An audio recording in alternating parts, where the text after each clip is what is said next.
Down here in the town of Scriba, New York, it looks like they're opening the doors finally for a public meeting. And there's quite a bit of controversy about all the things that are going to go down in this meeting. So looks like it's filling up quick. And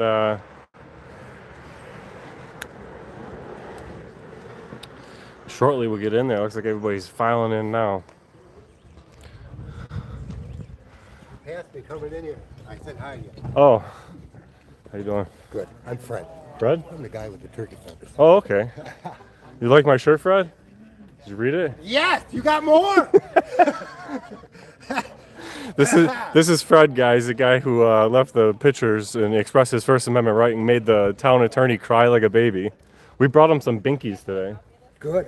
I got another story to tell you. I can tell you why Kevin's so upset with me. This is an appointed town board. Not that. Oh dear, don't show that. There's a meeting today. Here we are, and we're gonna have a little fun today. Yeah, I see the whole thing on the just a minute.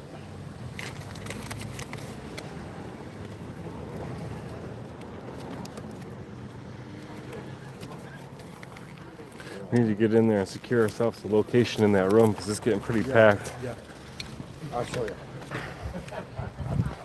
We would talk more afterwards. This is the photo dropper. Yeah, I'm worse than you are, apparently. that's what the attorney said. Thanks. That was an appointed town board member.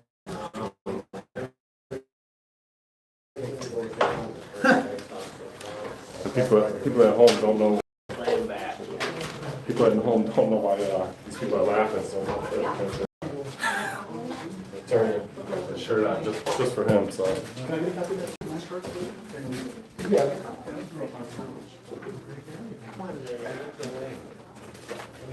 Real fast before I go into the live stream.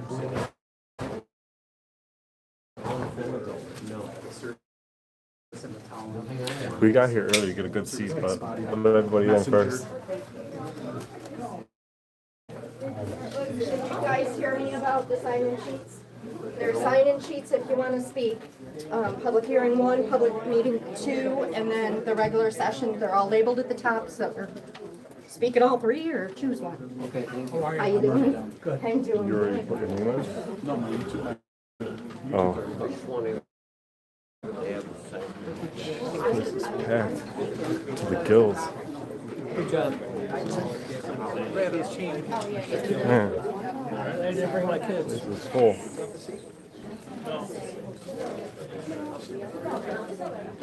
I'm younger than you.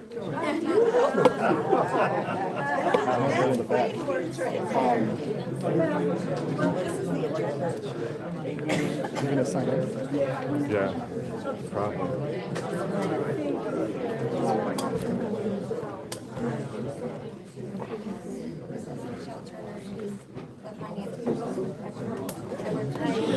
Yeah, I don't know about that. That right now, I don't.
What's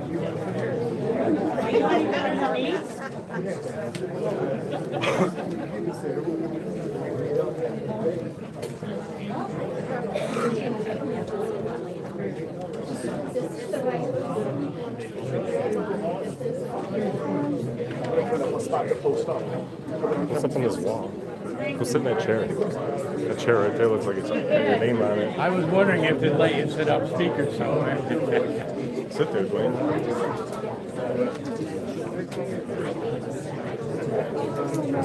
We'll set Act Now Media up on this chair over here. It's tyrant time, guys. I know the signal here ain't the best, so the picture, I can't control it.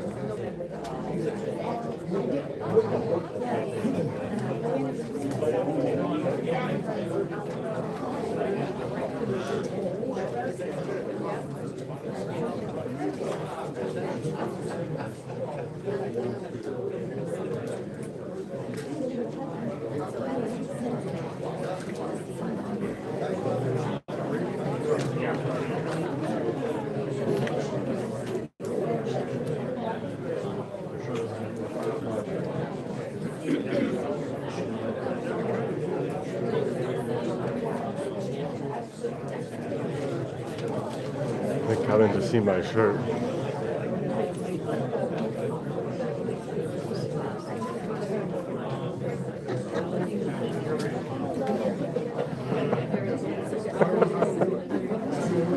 Kevin just took a picture of my shirt, guys. Oh, Kevin's picturing everybody. I took a picture of my shirt. Kevin's a lizard, so if I don't talk, you won't see me.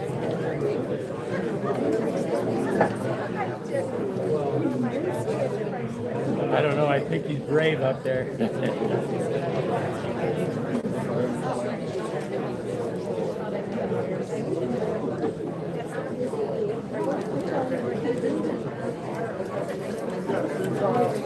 As you guys can see, the meeting room is pretty packed. I knew that was going to happen. Yeah, they want to be tyrants for some reason down here.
You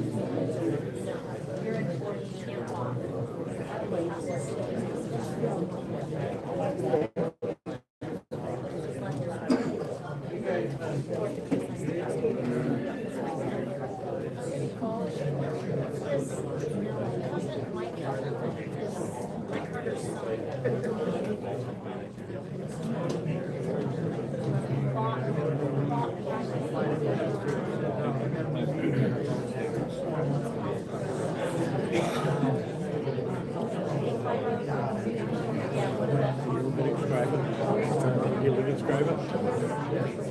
I live in Western New York. All right, I saw your car. That's what I was kind of asking, wondering. I come out here to film Tyrants.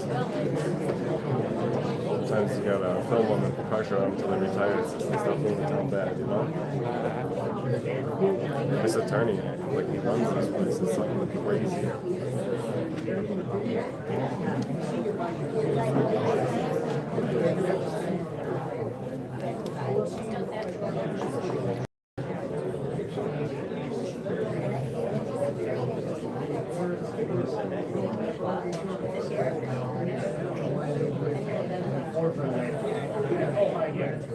Curtis is on his way.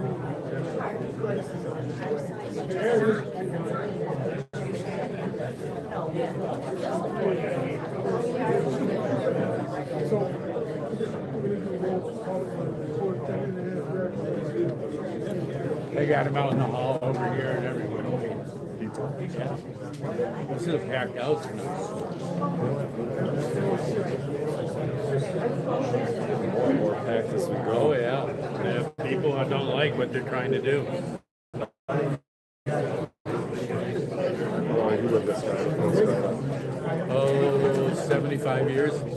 Is there a problem around here with like scrap cars or junkyard, like properties you really think, or not really? We're rural. Rural. So a few people leave their cars here and there. I mean, you've got it up in your area once you get onto rural. But we got a town board now that's in suburbia, Scriba, which, you know, is north right next to the city, that wants to change everything. That's these guys up here. They know zoning won't pass, so they're trying to do all these stupid laws now, local laws.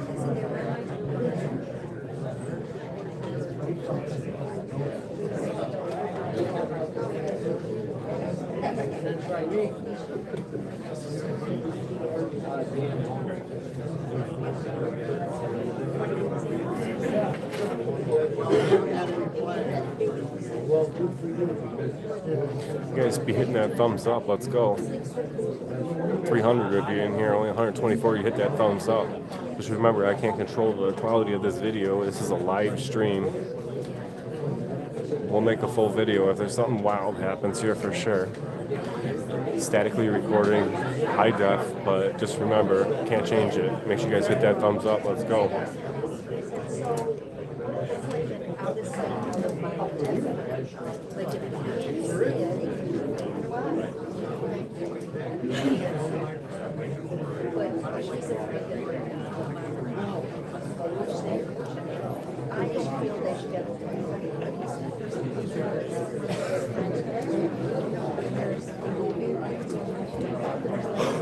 Of course I'm statically recording everything on a camera underneath this thing.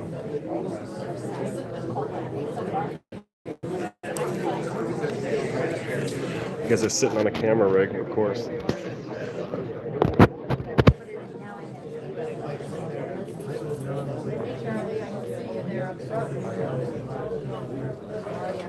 Not bad, you?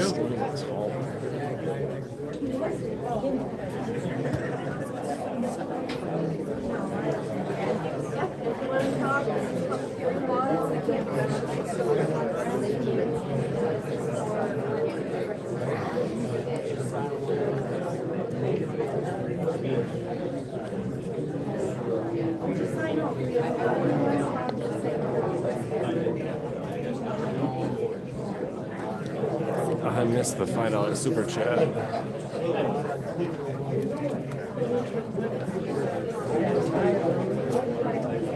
Brittany Benson 818 with a $5 super chat. I appreciate you. I didn't see you when you first put it up there.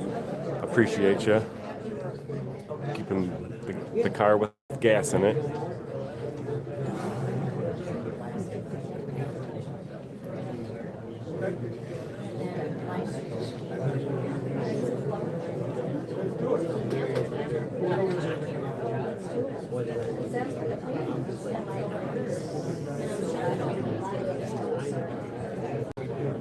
Okay, I got 6 o'clock. Okay, everybody, I have 6 o'clock. We're gonna begin here. I'd like to call the Scriba Town Board meeting to order. Can I have a roll call of town board members, please? Becky? Calling you the interim supervisor, Joe Pasco. Deputy Supervisor. Okay, deputy supervisor, Joe Here. Pasco. Counselor Michael. Here. Counselor Beddoes. Here. Counselor Wills. Here. Okay, can I have a motion to open up the public hearing for local law number 1 of 2026, a local law regarding campgrounds in the town of Scriba? I'll make that motion. Sharice? Sorry. It's on.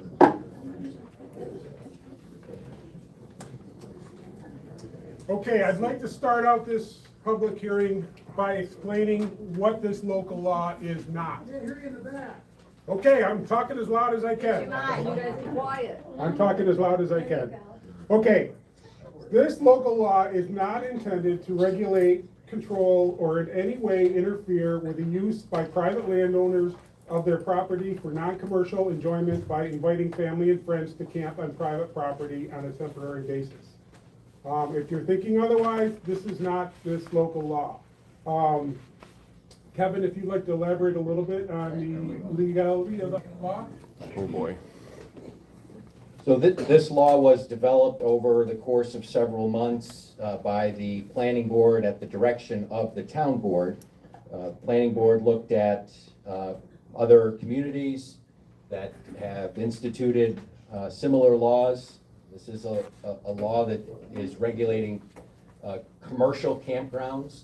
So in other words, if a property owner is looking to establish a commercial campground, these are local regulations that would guide the development and operation of such a campground. Much of this is derived through New York state law, but the state law doesn't always have the enforcement staffing or regulatory bodies to regulate, to cite and approve campgrounds. And so the state law does allow for local municipalities to adopt such local laws. This is under the New York Municipal Home Rule Law, and so that's what this local law is purporting to do. The definition of campground, so everyone is aware, is land on which more than four campsites or cabins are located, established, or maintained for occupancy by camping units as temporary living accommodations for recreation, education, or vacation purposes, or for which a fee is charged by the campground operator to a camper. There are several other provisions to the local law. It has been posted with the town clerk. I don't know, was it on our website? Yes. So if hopefully people had a chance to review it. I don't know how much more in depth you want me to get at this point. That's fine. But I guess we could open it up for comments and then you can take it from there. I'd like to first open it up for town board comments or questions. Okay, we have a list of people that would like to speak. If you're going to speak, please come up to the podium here, and you can have 5 minutes to speak. The first signature is Fred Fanning.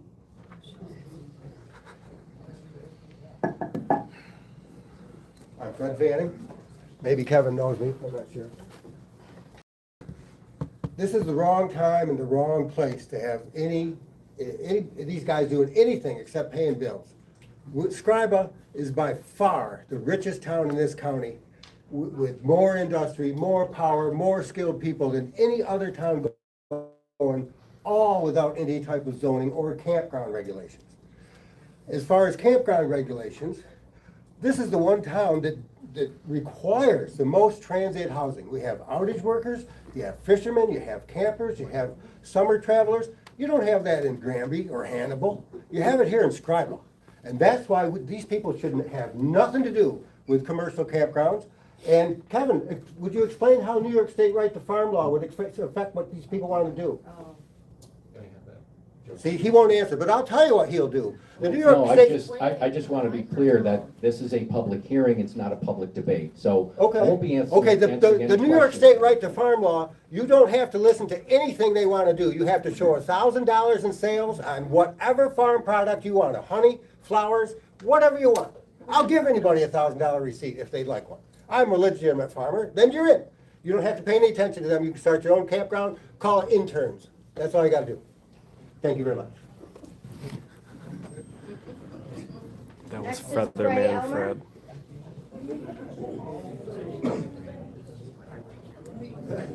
Get him, Ramo. Oh, yeah.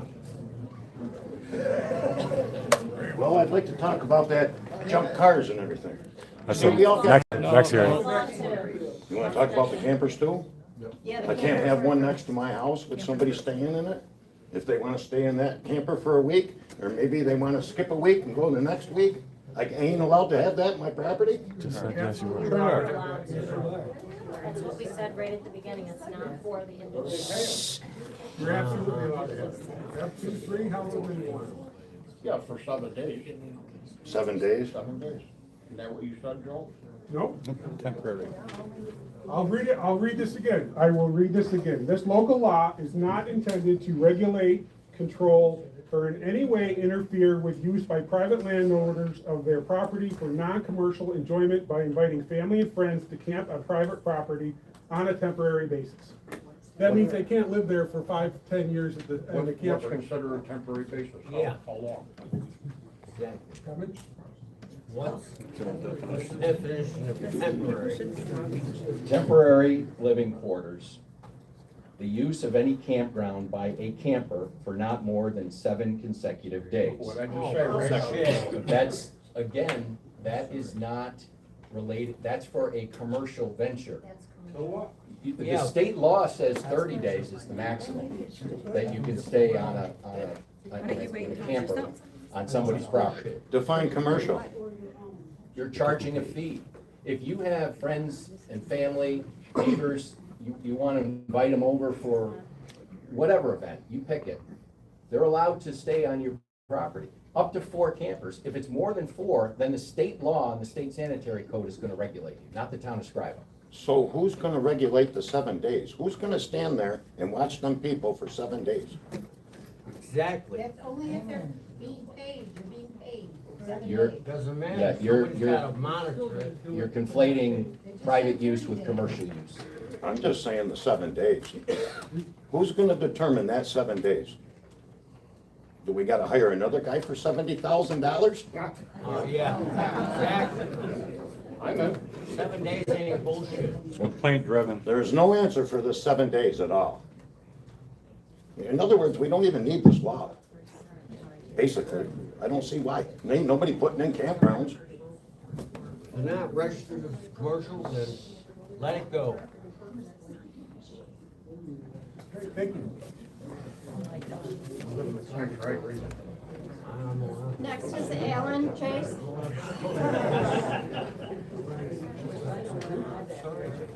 I'm gonna close my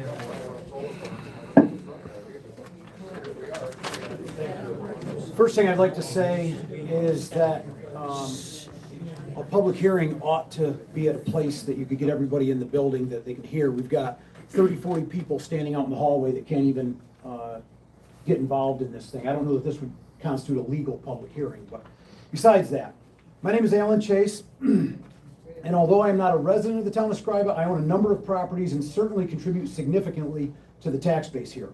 I have attended or watched the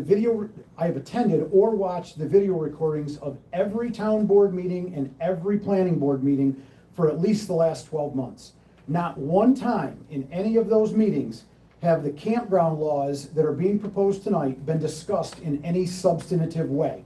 Contrary to the town attorney's introduction that this has been being discussed in meetings for months, that's a bunch of crap.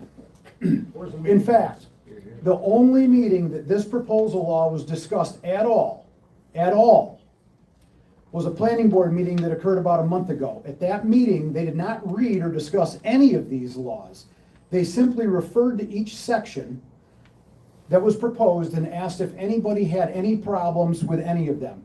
I asked for a copy of them and was refused a copy. So nobody from the public has been allowed to be involved in this in any way. So if they didn't talk about these laws, how did they write them? Well, they didn't write them. They took them from the town of Watson's zoning laws. They crossed out the words Watson, crossed out the word zoning, and replaced it with Scriba land use law. This is a zoning law, and it is intended to put Scriba one step closer to adopting full zoning. The first thing the town board should consider when adopting any law that restricts people's freedoms is the public need. What is the need in adopting a campground law? I can tell you that none of the town board members or the planning board members ever asked that question or discussed this in any way at any public meeting. I would ask each one of them tonight to answer that question as to what is going on in this town of Scriba that requires them to pass a campground law. Section 2 of the law talks about, and by the way, I printed 25 copies for you folks to see tonight. The town didn't print any copies for anybody to see. They don't want you to see it. They don't want you to read it. Section 2 of the law talks about the purpose of this law, and that is to safeguard the public safety and health, and to improve the general welfare of the community. Well, that seems like a legitimate purpose. If we need this law to safeguard the public and to improve health, how have we gotten away without it for so long? Let me tell you how we have. Because New York State has the sanitary code 7-3, 17 pages right here that talk about campgrounds. In these laws that are enforced, by the way, by the county health department, it talks about things like campsite size, location, water supply, bathrooms, permits, so on and so forth. Anyone intending to open a campground in the town of Scriba must abide by these laws that New York State puts out. That's not an easy task. I know that between engineering drawings, septic system requirements, dump station requirements, bathhouses, parking lots, and on and on and on, it would be cheaper to build a house than to open a 5-camper campground. That's what constitutes a campground, 5 campsites, just 5. Anyone with 5 tents on a parcel of land must follow all of the rules in this part of New York State law. So let's compare the town of Scriba's proposed law in the state code to be enforced. In other words, even if the town of Scriba passes a law that's less stringent than the state code, anyone operating a campground has to follow the state code. Let's start out with section 5, paragraph D, number 2 of the proposed campground law. The law proposes that each campground must have a bathhouse with at least 1 toilet for each sex. That's 2 toilets. It's right there on page 3 in the package you have. Under New York State law, section 7-3.15, a minimum of 4 toilets, 2 per sex, shall be provided at all campgrounds. So what does this mean? In section 5, paragraph D, number 2, the town law is worthless. It means nothing. It's not worth the paper it's printed on. Our attorney to write these laws that they want to pass tonight, when it is in that section, is meaningless. Interestingly, I never heard a single member of the planning board make this observation. They never discussed it when adopting the law. That's because I don't believe any of them actually read the New York State law. I'm not sure that any of them read the Scriba proposed law.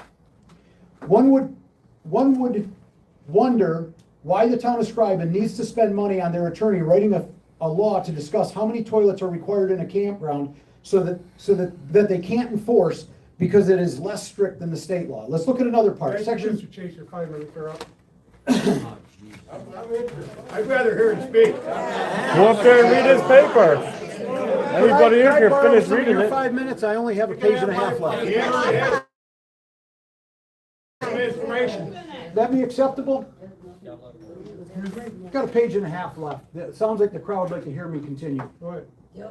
There we go. One would wonder why the town of Scriba needs to spend money on their attorney writing a law to discuss how many toilets are required in a campground that they can't enforce because New York State already has a stricter law. Let's look at another part, section 5, paragraph A, number 2. Than 10 acres in size. That's from the campground in this town will have to be a minimum of 10 acres. 10 acres. How many campers would fit on 10 acres? Well, if you look at the proposed law, the minimum campsite size determines how many campers would fit. And it says that this can be determined by multiplying the lot acreage by 5 and rounding it down to the nearest whole number. That's in paragraph B, number 2. So 10 acres multiplied by 5 is 50. A 10-acre campground could have a maximum campsite 10 acres in size. 5 or more campsites requires a campground permit, but if you want to build a small campground for outage workers or fishermen to come and stay, you need to commit 10 acres of your land in this endeavor. That's 2 acres per camper. I could build a house on less land than that. What's the state's requirements for a campground? Well, section 7-3.8 of the New York State Code says that each campsite shall be a minimum of 1,250 square feet. It goes on to set up separation requirements between camping units, buffer areas around each site. There is no minimum acreage for the campground, so as long as you can meet all of the requirements in these 17 pages, and pay all of the fees, engineering plans, septic systems that will support a hospital, as long as you can do all of that, you are authorized to build a campground by New York State. But after tonight, that won't be the case in Scriba. This proposed law, in many cases, is significantly stricter than New York State law. Each taxpayer's ability to use their property as they see fit will be significantly reduced after tonight's law is passed. I could go on and talk about this ridiculous requirements outlined in this campground for an hour. There's really no better example of this town's hunger to increase restrictions on property users, no issues with current campgrounds requiring the town to take a harder look at this. This was simply proposed by the attorney as a way to slow walk us into zoning. They chose this law to push first because so you should just accept, right? Keeping these no significance to pass town board, and maybe more importantly, the town, they will bring laws little by little until Julie Whiteside.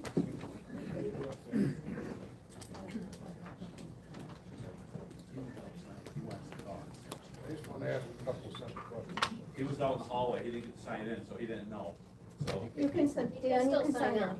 You want me to sign you up? I gotcha. Sure. For this one? Sorry, Julie, go ahead. Sign me in too. Good evening, my name is Julie Christine Whiteside. I reside here in Scriba. It should be on. I reside here in Scriba with my husband William on Middle Road. I have spent the last 30 years in public school education, both as a teacher and administrator. I'm telling you this because it'll play into, you want to know about me if you don't already. I recognize many of you, friends, neighbors, and those of you who actually signed my petition to primary the former town supervisor, Mrs. Kelly Legault, but as we know, she's no longer here as she has resigned, so the primary won't be taking place. It probably does not come to as a surprise that I've spoken to many Scriba Town's residents lately, especially lately, over the campground issues as well as the junkyard issues. People are upset, and deservingly so. Somebody needs to be listening to you. The why is always important. You are hardworking citizens of the town of Scriba. You pay your taxes, you deserve to be heard, and the board needs to be transparent, which they have not been. The leader of the board should be the main speaker, yes? Yes. Yes. However, that hasn't been the case. As we all know, Mr. Caracoli has taken the lead. At whose expense? Yours. Do you get up early? Do you work night shifts? How hard do you work for what you have? Hard, don't you? Do you want people invading your property, telling what to do? Do you want big government, small government, invading your space, taking your things, overseeing what you can do? No, you don't. I need you to know, the board, that the vast majority of people are not in support of you and what you're doing, minus one person sitting on the board, and that would be the hardworking Mrs. Sharice Wells, who is always seeming to be silenced.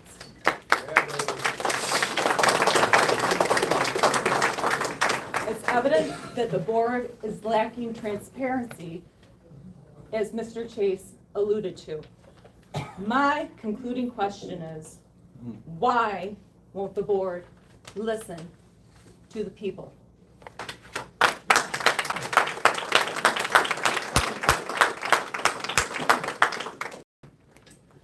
Charles Butler? Thank you.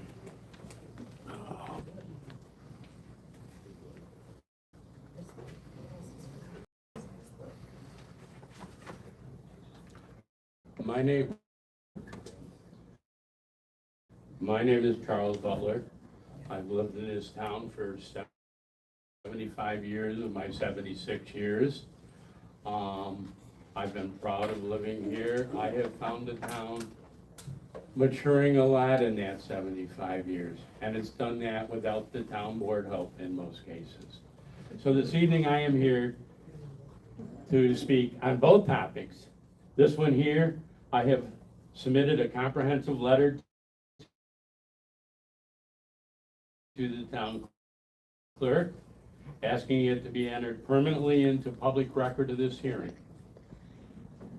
Of the towns authorized to manage land use, zoning, density, and setback. Stuff that's on this thing. Well, I lost my place. As currently written, the issues expose our town to expensive lawsuits and intermediate court injunctions. I am asking the board to make 5 minor common sense amendments before adopting this law. The first is in section 5 regarding warrantless entry is a major constitutional risk, allowing the town to revoke or deny a business license simply because the operator exercises his Fourth Amendment right to refuse entry without a warrant violates standard New York State case law. We must amend this to clarify that access can only be forced after a code officer secures a valid administrative warrant from a judge. Second, our definition conflicts with New York State standards. The draft defines temporary living quarters as more than 7 days, while the state sanitary code explicitly defines it as less than 60 days. This discrepancy creates an impossible legal paradox for compliance. We need to align section 4 directly with the state time frame to perfect this law from being thrown out by a judge for being unconstitutionally vague. Third, the 5-day written period for license revocation hearing violates due process. 5 days is not enough time to account for standard mail delivery, that alone giving the property owner time to secure legal counsel and procure defense. This time limit should be increased to at least 15 days. Fourth, we are creating a massive overlap with the Oswego County Department of Health. The County of Health already enforces strict annual operational permits covering water, safety, sewage, and public health metrics. Instead of burying legal code officers under technical water system reviews they aren't equipped to do, the town should streamline the process. A town permit should be issued automatically upon the application showing proof of a valid Oswego County Health Department permit, along with a certified site plan meeting from our town. Finally, the draft completely ignores an intermediate seasonal public safety hazard: unlicensed vehicles. High-density campgrounds routinely bring heavy traffic from standard golf carts, ATVs, and off-road vehicles onto our public roadways day and night. Under New York State law, vehicle and traffic law,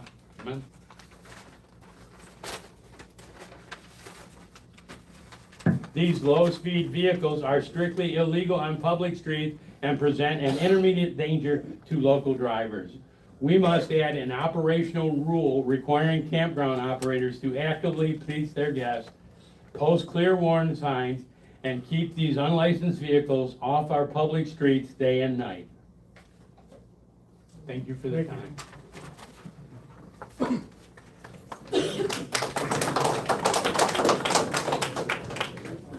And Chris Davis?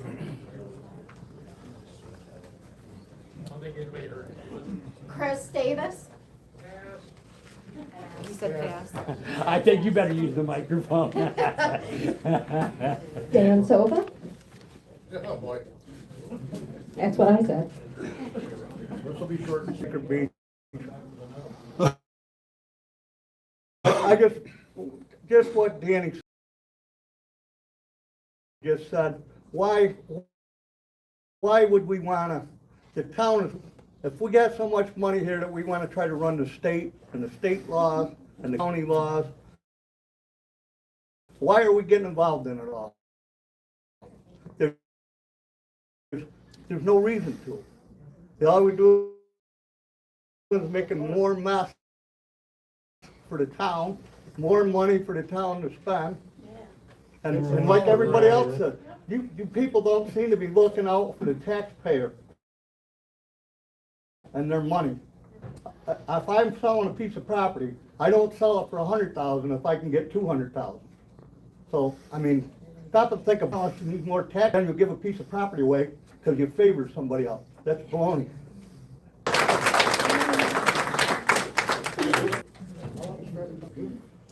I didn't come prepared with anything, but, Okay, what's your name? John Dunsmore.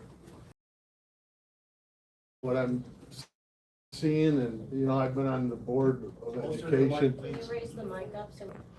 It seems like everything's starting to be a fight in our town, and that's not how we, even like tonight, right here, I mean, it would be easy to just move across the street, so everybody could be a little bit comfortable and participate with, or, you know, last public meeting I was here, you're gonna cancel it because that was filming. So you can cancel it and reschedule, or, I'm just saying, we're not working together. I have a piece of property where I have some campsites on it, so if I have a party, people can be responsible and stay, and not drink and drive. Maybe is that gonna affect me or not? I don't know. I don't know enough about what's going on. I just hate to see everybody in turmoil and not really, it seems like things are getting rammed down quickly and not thought about, or. I have a question. What if his friends come over and pay him in beer? I give that away, so that's not gonna be the case, but, no, it's just, you know, it's a lot more than just that. And when I was on the school board, we had a pilot agreement, and then when I got off the school board, there's another pilot agreement that I don't know if it's corrected or not, but I kept my mouth shut because I'm a team player, and our school district got millions of dollars from the state because it took the nuke plants off the tax rolls. But meanwhile, my properties, my house, everything was reassessed at 100% value. And then my next tax bill was 30% higher in my school taxes because we live in Scriba, because the nuke plants got a deal. So it threw the red flag up that our town was underassessed. That was 6-7 years ago. Is that corrected yet, Kevin? We are at, 60-something% equalization. So the answer is no. And my house was 100% assessed by the state and by everything and everybody else's property. So for 6-7 years, we've been paying 30% more on our school tax compared to the town of Oswego or the city residents or anyone else. And has anybody worked on that? Oh, yeah. I mean, that would affect everybody and help our whole town out with a little bit extra cash in our pockets to improve our properties or things. And I think those are the important things we need to work on instead of, somebody likes to, if you have a friend over that's from South Carolina and they're driving up in a camper and you gotta go through hoops to let them park in my driveway or over at my farm that I've got 120 acres. I mean, it's just, to me, it's just everything that I've heard, believe me, I haven't dissected it because I have enough going on in life that there's important things and not, but everything that I've heard, and whether it's true or not, I can't tell you that because I haven't researched what you guys are all trying to pass completely, all the. Fair enough. Yeah, what's your motivation? I just think we need to all take a step back and get along. Here, here.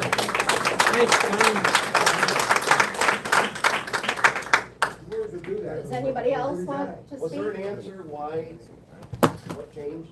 Was there an answer? No, well, Joe, you did answer. I did answer that. I said with possibly another nuclear plant going in and with Micron going in, there's gonna be a lot of activity around here. We're trying to. Exactly. So that means people are building houses, not campers. You don't know that. Okay. We have Dan from Erie County. So I come up here to kind of point out the obvious that like what's going on in this room is that the majority, if not all, of these people have quite a bit of animosity about these laws because the fact that you guys are willing to abuse them. And to assure the people's trust again, maybe around here, or assure that they're not going to be abused, I'm thinking that maybe we should fire the town attorney. Let me hear it. If you think the town attorney should be out of here, because the supervisor and the board should be running it, and they're not. And if this town attorney was gone, these people might trust you with certain laws, but this guy's dirt. He's scum, and he does not belong here. He is the problem, the animosity in this room right now. That's all I had to say. He is the problem.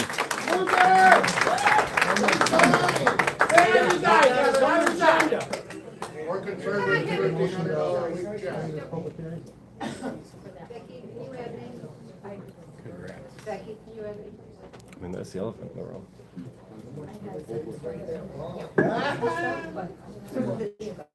The gentleman who just said we should fire the town attorney doesn't even live here. And I can see it from the outside. And this is a wonderful turnout. I've been coming for years, and there's usually 5 to 10 of us. Most of these issues that we're discussing today have been discussed at most every meeting. Trying to hit a nerve. Okay, law hasn't once been discussed at any meeting. Shh, let her talk. Let her talk. Shh. We're supposed to direct comments to the town board, right? Okay, not each other? Yes. It has been discussed, the definition definitely has been discussed. Whether or not we feel have a need for it, that's to be, determined. We can vote on that. That's why this is here. There are public meetings, very rarely does anyone come to a meeting. And now all of a sudden, the people have stirred things up, giving partial truths.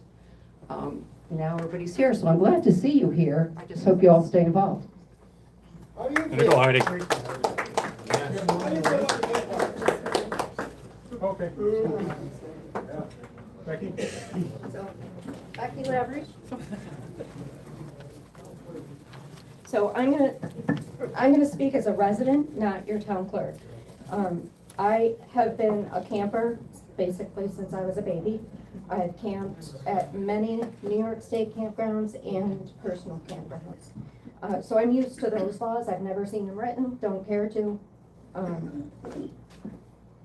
Some of my concerns were the 7 days at a New York State campground. They have, it's actually 14 days that we can reserve for 14 days. So the size of the campsites have already been covered. I was gonna bring that up. Letter D, number 1, it talked about the campgrounds need a dump station. Not all campgrounds have a dump station in New York State. They share them with other dump stations. So, that might be something to consider, because some of these small campgrounds may not be able to afford an actual dump station. So I have people come over with their campers for a long weekend. I have 3 or 4 campers that come over and we stay the weekend, and we go to either any of the campgrounds around, which aren't very many that have dump stations, but we just pay $10 and they let us dump. So, I think that would be good if you took that out of the law. The other thing was the toilets. I had that to talk to as well, but that was already covered. Number 3B, that the make, model, and license number of the recreational camping vehicle, so a camper, you would need New York State, make, model, and license number of the camper. That's not required for New York State. I've never had to give that. My vehicle, yes. Make, model, year, I have, so that needs to be shown. Number 9 says the mobile home shall not be parked permanently or temporarily. I understand permanently, but why not temporarily? It says in any campground except when occupied by the campground owner or operator. So a lot of campers, I'm thinking of one on the way to Sandy Pond, there's a mobile home park. And those campers stay there year round, and then they leave them there, and then they just go and, yeah, yeah, so they're there all year, but they're only staying there temporarily. So I don't understand why the temporarily is in there. Permanent, I understand we may not want people living in a campground year round. I don't really know why, but I understand that. And then number 2, under E, operating license. Licenses shall expire on the 31st of July each year. That's right in the middle of the camping season. So I think that date should be after the camping season or before the camping season. It was just, I'm a camper and I registered mine in May or June, like the day before I go camping, because I'm like, oh, darn it, I forgot. So right in the middle of the season, I don't think is convenient. So if this is passed, I would like to see those changes. Thank you. Thank you.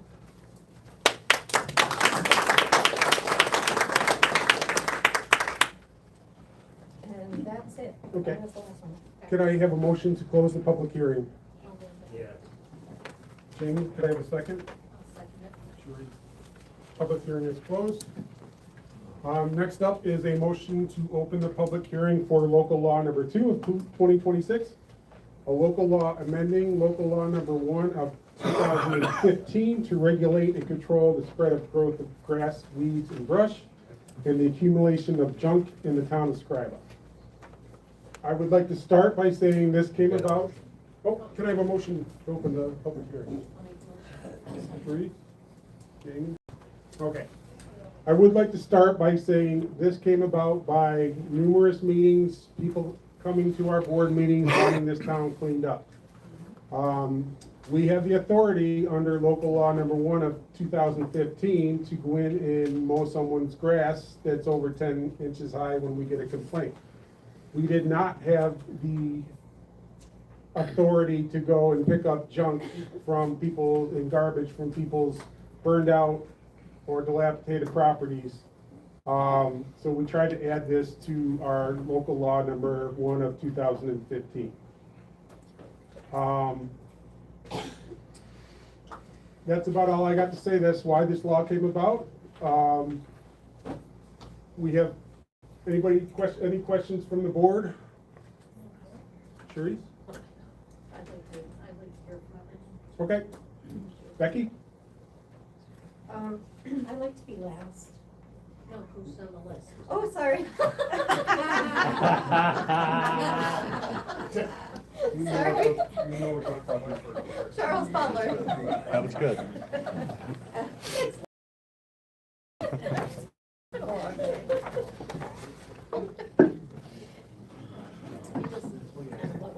I'm being mouthy today, but this one has kind of struck a nerve for a lot of reasons.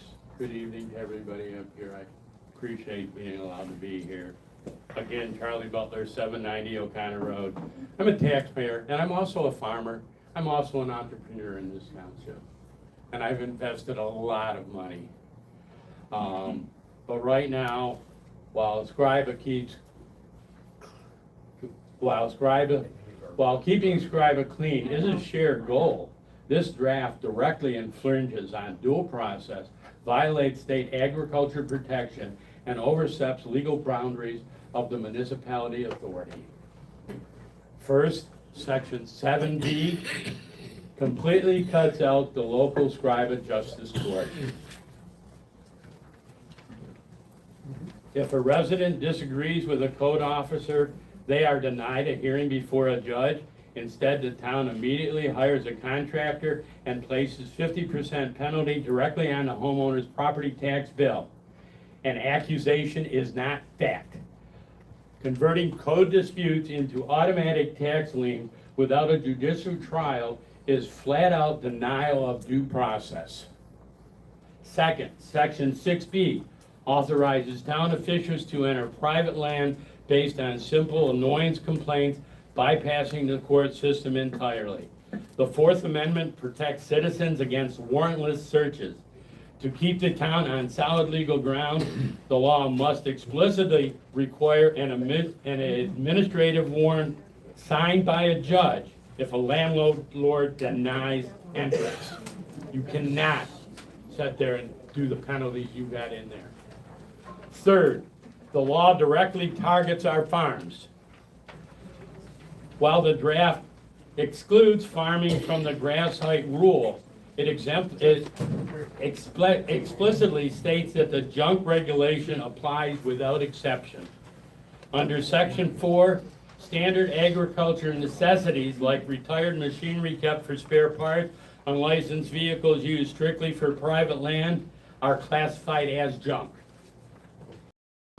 Under New York State Ag and Market Laws, section 305A, municipalities are legally barred from imposing local rules that hinder farming or force the removal of farm vehicles. This text forces an immediate conflict with state level protection, and it will be challenged. Finally, let's be entirely clear about the legal limits of municipal police power. The town has the authority to regulate genuine, documented hazards to public health and safety. It does not have the authority to enforce aesthetic preferences. Long grass or parked vehicles on a large residential acreage is not a public health crisis. Unless the board can produce documented proof from a county health or fire official showing the tangible hazard, this law is an outreach of town authority that forces suburban standards onto rural communities.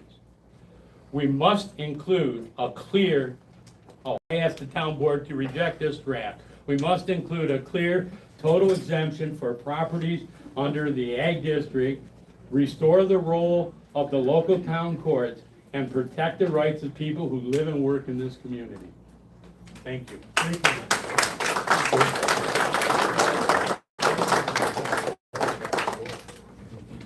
Linda Bond Clark.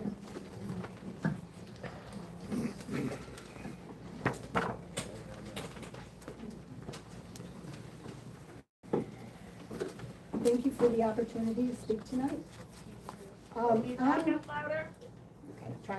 On Monday, June 15, 2026, I was told by Scriba's CEO that there is only one junkyard in Scriba.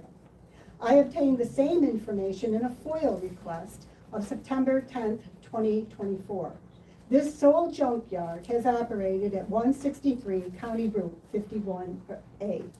The parcel across the road, located at 168 County Route 51A, is or was a separate parcel according to Oswego County real property. This parcel was obtained during December 22 and was filed in early 2023. It's strange, I found the parcel 168 on real property yesterday, and for some reason it was gone today. However, I did find 168 on Google Map, and it shows junked vehicles on this 100-acre property stretching from the east to the west boundary and to the north. The junkyard operator of parcel 168, past or present, appears to be non-compliant with the local law of 2012. For example, most of the vehicles have been here for more than 30 days. There is no 8-foot barrier 50 feet from the road. There is no back fence enclosure leaving this parcel subject to trespassers. There's no locked gate, no visible office, no 10 feet fire lane strip around the junk property. It appears that the junkyard operator at parcel 168, if this parcel exists, has violated the provisions of the junkyard local law.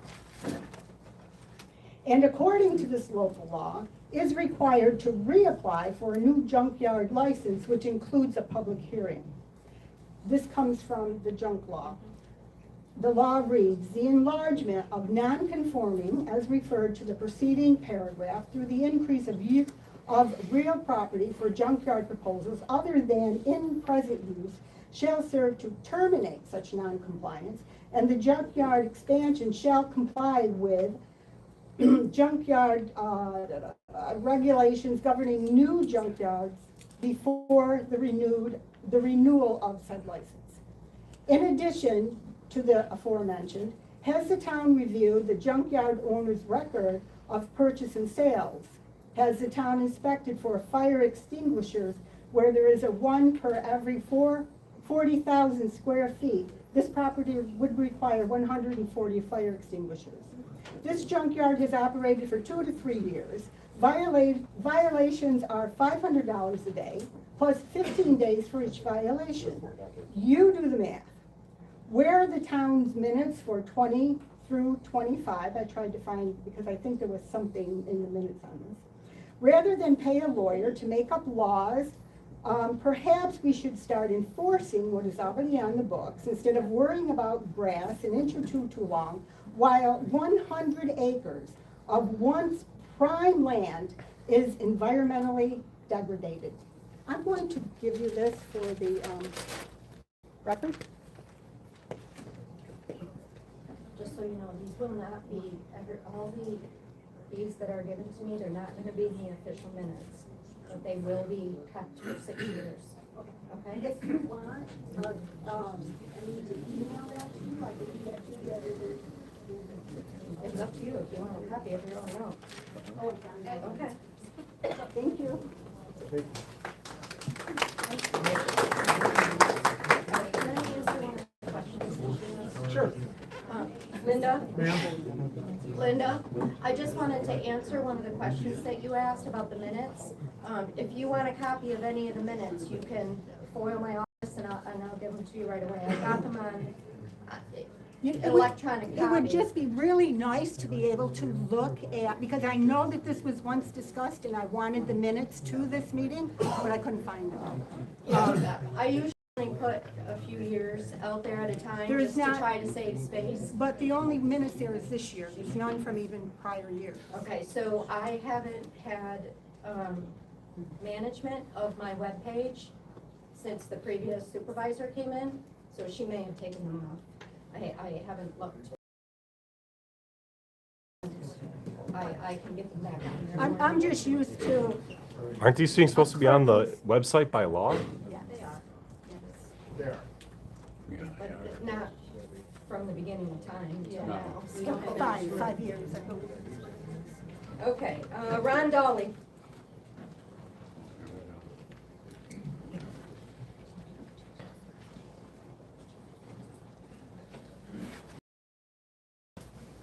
Ron Dolly, I've lived here for 57 years. I have cars in my yard that are antique cars. I have cars in my yard that are antique cars. I bring other cars in for parts, even the newer cars. The parts cost so much to buy. It's cheaper to buy another vehicle, to take a part out, to fix the vehicle that you're using. What these guys are saying about coming into my yard to take something, if I pay $2,000 for a car that's got a $5,000 transmission in it, and they take that car, that's theft. I don't care how anybody thinks of it, it's theft. They want it, they can pay me for it. But as far as coming in and taking anything off my property, no. That's not right for any reason. We all pay taxes. This is getting to be a little bit out of hand, and somebody really has to do something about it. Somebody has to do something about that lawyer that thinks he's God.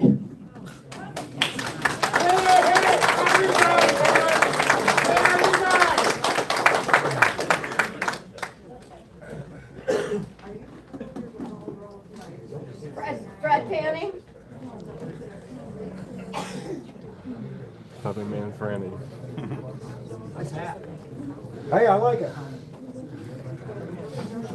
I think this is another ludicrous law. These people don't need to be involved in our business. They don't need our, one man's junk is another man's treasure. Everybody's heard that. I go by people's places, have stuff in their yard. I find it interesting. He changes it around sometimes. There's different stuff. It's fun to look at. So one man's junk is another man's treasure. They got no business doing this. And who, may I ask, hey, I'm talking. May I ask, who's going to be in charge of the junk cars? Who's going to come in and say, this car is junk? Who's going to do that? Code enforcement. Does he have any specifications for wheel size, anything to do with automobile? Nothing. So he could say there's aliens here then, right? He's the same guy who assessed the property. Yeah. Code enforcement. This is crazy. This is not a Republican thing whatsoever. That's a fact.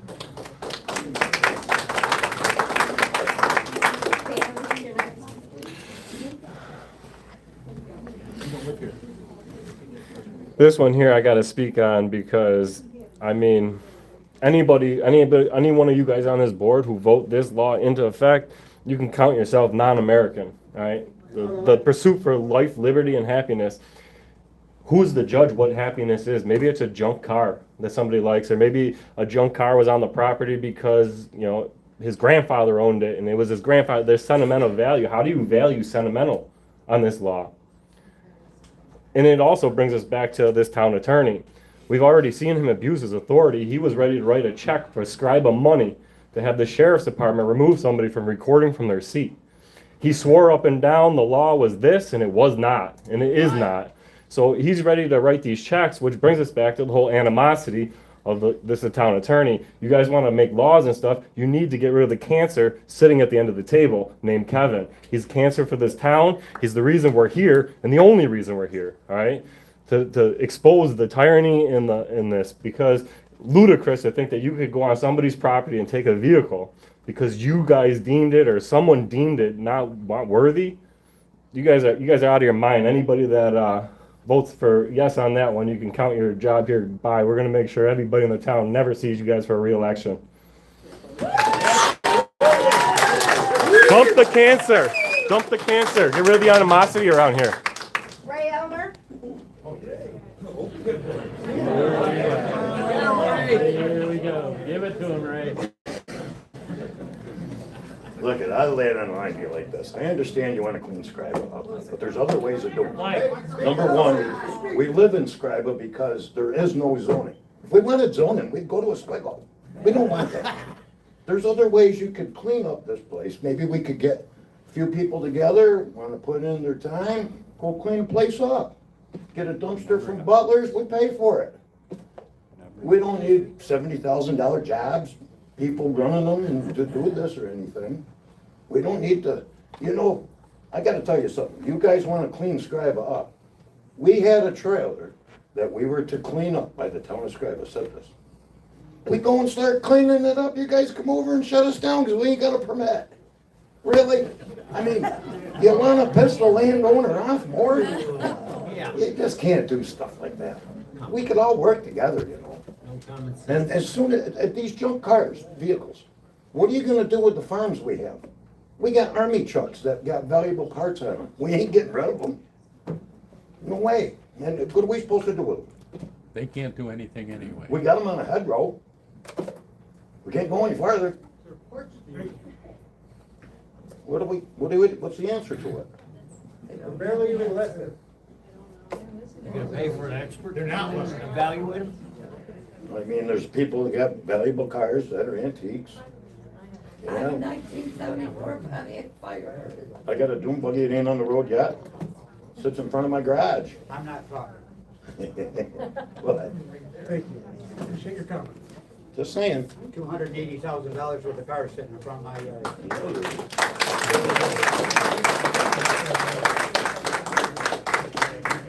Don't tread Chris on me. Davis, Al Chase.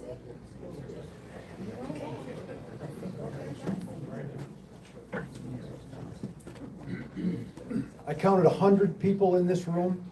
There's probably another 50 outside. There's 150 watching live online. 350 people paying attention to what's being said here tonight. And 4 people that are paying no attention. Agreed. Yeah. Agreed.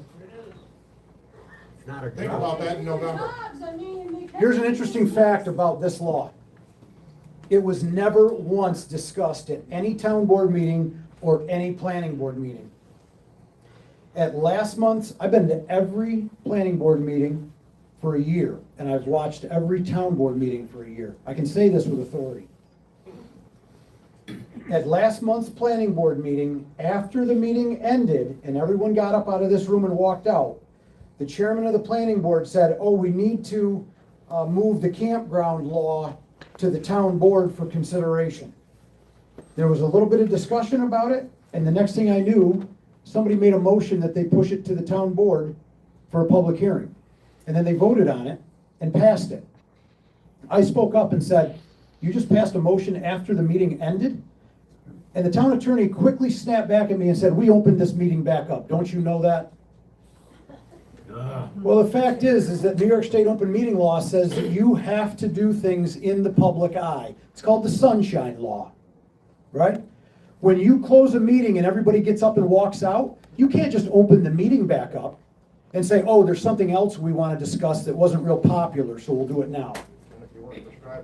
Yeah.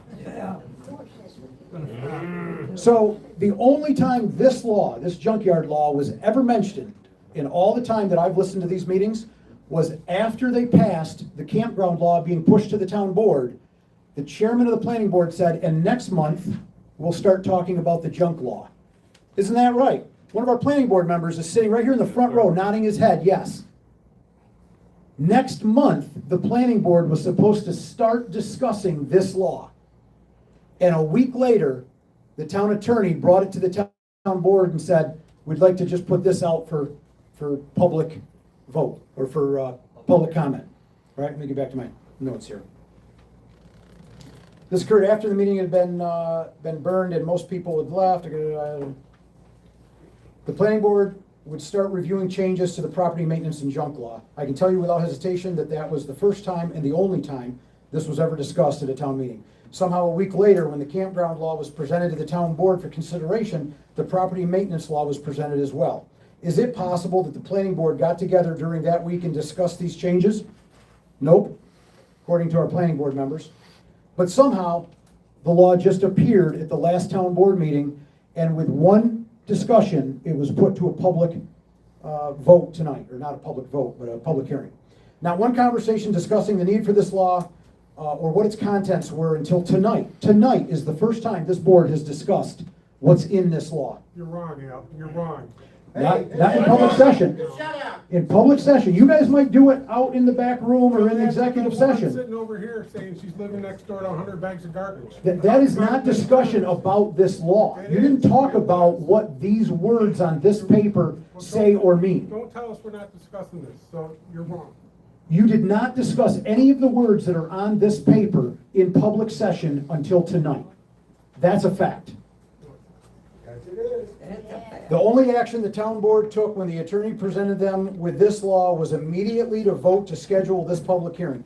No discussion of what they were trying to accomplish or what was the need.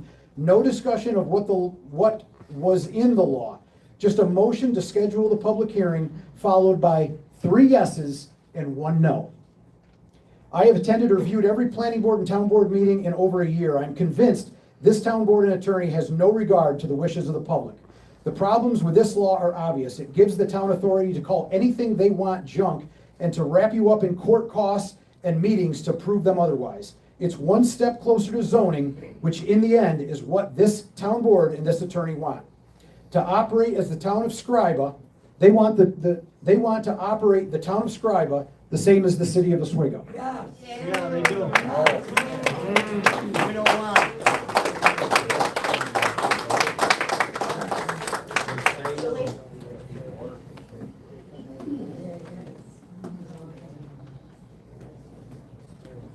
$150 people watching online now. Thanks for the update. I care. I found this to be an interesting read at best, for lack of a better word. As I mentioned, I am a public school educator, have been for 30 years. I've put this probably middle school readability, if I had to run it through. I'm wondering if our $200 an hour attorney wrote this, or who it was crafted by.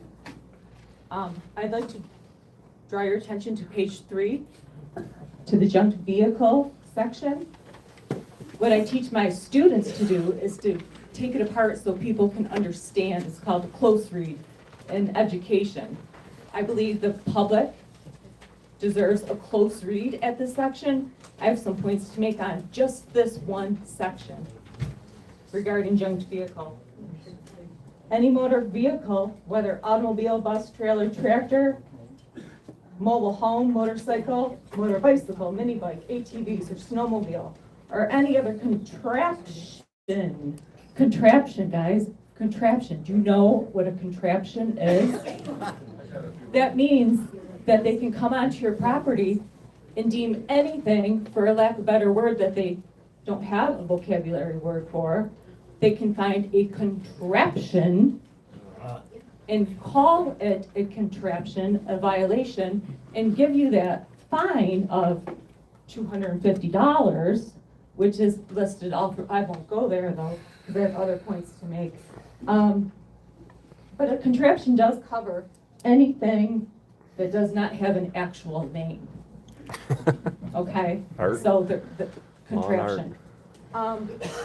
So as we proceed, the contraption originally intended for travel on public highways or any other motorboat, rowboat, or sailboat, which is unlicensed, old wrecked, and you can read on from there on. My points are, some of which have already been made. Let's talk about the classic cars. The classic cars that have been handed down from generations, from great-grandfather to son, down to the next generation. What if a son wants to work on that with his father? What if the son lives far away? What if he doesn't have opportunity to do so because parts are hard to order or find? If that so-called classic car sits there for an extended period of time, you are breaking a bond between a father and a son, a generational bond, by removing that car off of the property. Let's talk about people who work on cars and restore them and then take them off the road for the winter. They're on their property when there's no snow. Then they put them in storage. And they have to find parts. Parts are not easy to find in today's economy. Let's talk about the transmission or an engine, a certain gentleman brought up. Those parts are expensive. In today's day and age, it might cost some people months to save up the money to repair their own engine, to repair their own transmission. What about that? How about even a newer vehicle, say a 2024 engine or transmission? Same thing. And now I'm going to get personal. What about a side-by-side Razor buggy, Polaris, Highlander, lifted edition? I have one. My husband and I own one. Guess what?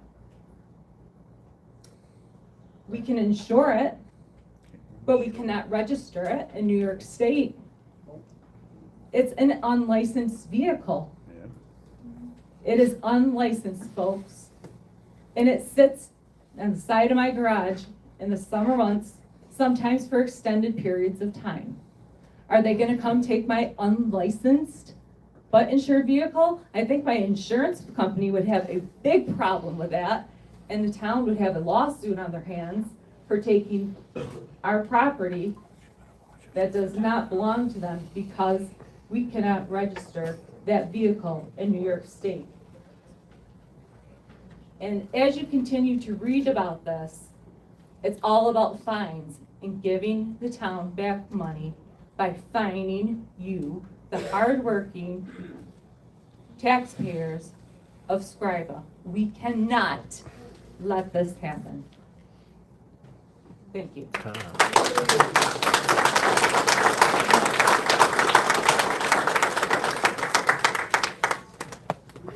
Jason Norton. Seriously. Jason Norton.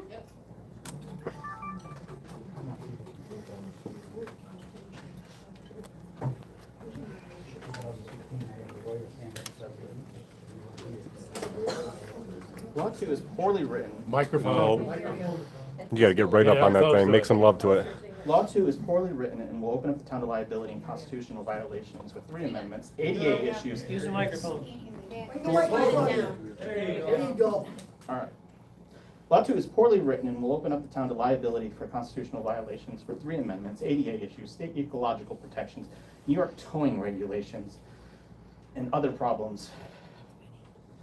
They're overly broad, poorly defined, and just plain foolish mistakes made. I'd like to say that anyone here with more than 2 vehicles is going to be in violation because cars aren't licensed, they are registered. You are licensed to drive a car. I don't understand how this got into the draft phase without that being noticed. They may have meant plated, the license plate on your car, but that is not the legal term. Overall, to me, it looks like a cash grab and an overreach in many ways. Violations of the 4th Amendment, unlawful search and seizure. Nowhere in the proposed law does it outline compensating the value of scrap or vehicles taken. That is a violation of the taken clause. Section 6's inspections. Accusations aren't enough to search one's property. You need permission, a warrant, or to do so from public view. Criminal penalties for refusing access you can't be arrested for or fined for refusing someone entry to search your property without that warrant or exigent circumstances. Junk vehicles, the whole section is poorly written and considered. The state has a better definition, which has exceptions for vehicles intended to be repaired under the junkyard laws. Most vehicles, sorry, I moved that. The line of sight also possibly includes inside of garages or barns and other structures. If the door is open, the vehicles inside a building should not be considered. Otherwise, others have mentioned online about assessing the car value. Like, how are you determining that? Are things going to be sold, and what items of value where are items of value going to be stored until they are? 8th Amendment violations. You need to consider the seriousness of harm, the ability to pay, and possibly character. The seriousness of harm, those are separate things, sorry. New York case law of Synagogue versus Roseland Harbor, you can't charge uncontrolled expenditures without them being tied to the actual and reasonable costs of the town, nor shall you shift the internal legal fees onto the applicant or appellant. And you need to remove the 50% service charge, and the town's legal expenses from this. It also sets you up for conflict of interest and potential abuse. I'd like to see a breakdown of the actual quantified harm caused by any part of these violations of 1 through 7, and a breakdown of number 5, as well as grass and weed being over 10 inches. I'd like to see how they each pose a danger to public health, and examples of what would constitute an emergency in section 10. Fines of over $91,000 a year for a violation are excessive, and something that can be triggered by a few pieces of rubbish that could easily eclipse the value of a property. I'd like to know how many blades of grass are needed to cause harm. Are people going to be fined for not weed whacking close enough to their fences or trees? You should stipulate a minimum area to constitute an offense. Some of the purpose written here is rubbish. I have severe allergies, and keeping grass under 2 inches would reduce the pollen. Mowing grass kicks up more pollen. How harmful is longer grass for allergens? What measurable difference does cutting the grass at 10 inches or less lower the pollen levels? Also mention the purpose, blight or the spread thereof. So to prevent blight or the spread thereof. So this isn't necessarily because of violations, that the violations are blight, but the pre-crime of one day they may become blight. And people are going to be fined $250 a day. Blight is more intended for abandoned, uninhabitable, or zombie properties. Like, how does Law 2 constitute that without picking up things that aren't such? This is poorly written and very overreaching. Vehicle being old is subjective and could include classic cars. Why should storing a boat, a riding lawnmower, a classic car for winter, or a snowmobile for summer be made illegal? Like, having a flat tire could be considered a violation. What is the process for appeal? What is the process to end the fine once it has been corrected? I don't see anything in there about notifying the town and them coming out. At the very least, the fine should be paused if the individual notifies the town that they have made corrective measures. Is there any consideration for someone who has had illegal tipping happen onto their property? I've seen the garbage truck drive by and just drop trash off the back of it as they're going down the road. Junk and debris. I don't believe pieces of paper constitute blight, public safety concern, or cause for a search. You need to better define and possibly have a minimum volume. What classifies something between firewood and junk? Are you going to file warnings if someone leaves tools out in their yard? Like, there's a lot more issues with this that could be raised, but moving on to 14th Amendment of due process. Where in the appeals process, besides the public health hearing, people shouldn't have to file an injunction to stop worker fines. That would increase the legal fees for the town. And I know that appeals for the zoning board are 60 days, but if the town takes action before the appeals window, they're opening themselves up for more costs. The rest of the section is allowed, but I am in strong disagreement. It says that violations of similar offenses.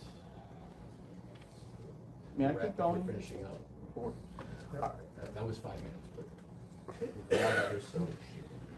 am I allowed to keep going, or? yes. Okay. Like, so, similar offenses won't be notified, and it treats every day as a separate violation. Even after abatement, if you're going to notify them, if you're not going to notify them, it effectively eliminates any period for correction or appeal. If someone gets a speeding ticket, they don't not get notified for a second offense. This is made worse by the billing not being until tax season comes. So you could have your property mowed multiple times and not know what the charges are until much later. Having 10 days to correct seems like too short of a period for something that may need to be hired out. The grass might make more sense, but if someone's trying to repair a vehicle, they may need to source parts. And first notification warning should be 10 days from a receipt through certified mail, not from the date of mailing. Where are the ADA considerations? Like, what about the elderly? Again, there needs to be a process for extensions and other considerations. Like, you defined natural habitat, but I didn't see anywhere included in there any consideration for the environment. Like, I see no mention of protected native plant programs, freshwater wetlands, garden protection, the Freshwater Wetlands Act, Garden Protection Act, Habitat Gardens, et cetera, et cetera. Violating tree law could also be very costly for the town. Where are the ecological considerations? Like switchgrass, it's important ecologically for its deep roots, blocking away carbon, and because switchgrass dart moths, which are imperiled and vulnerable in New York.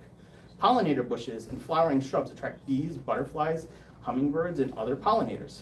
Weeds are important for biodiversity, improving soil health, controlling erosion, pioneering species in ecological succession, nutrient cycling, soil aeration, and supporting wildlife. What list of weeds are you using?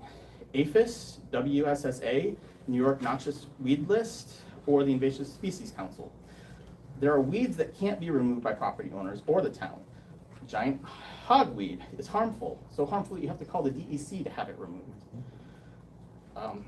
So also New York towing regulations in the abatement of the vehicles. you need to get the explicit written consent of the property owner or the owner of the vehicle. You can't violate that on private property because of inaction. It isn't abandonment if the property owner gives them permission. And vehicles also don't need to be plated on private property. And I question that being used as proof for a violation without support. There are caps on towing fees. I don't believe you'd be able to add administrative costs on top of that.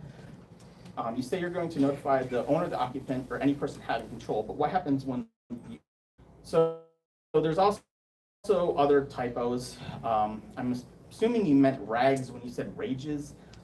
Junk and debris number 7 is redundant when saying 4 of these items when 2 of them, or none of the above or more than 2 types of boats listed are rowboats and sailboats, which aren't normally motorized, but you don't list canoes, kayaks. Like, why is this a harm and not the others? Doesn't make a lot of sense. The biggest issue was the difference between like being registered, licensed, and if not applied equally, it may prove legal challenges for the board, but it needs to be written in a more, that's all. Very good. Thompson? Melanie Thompson? She was back there.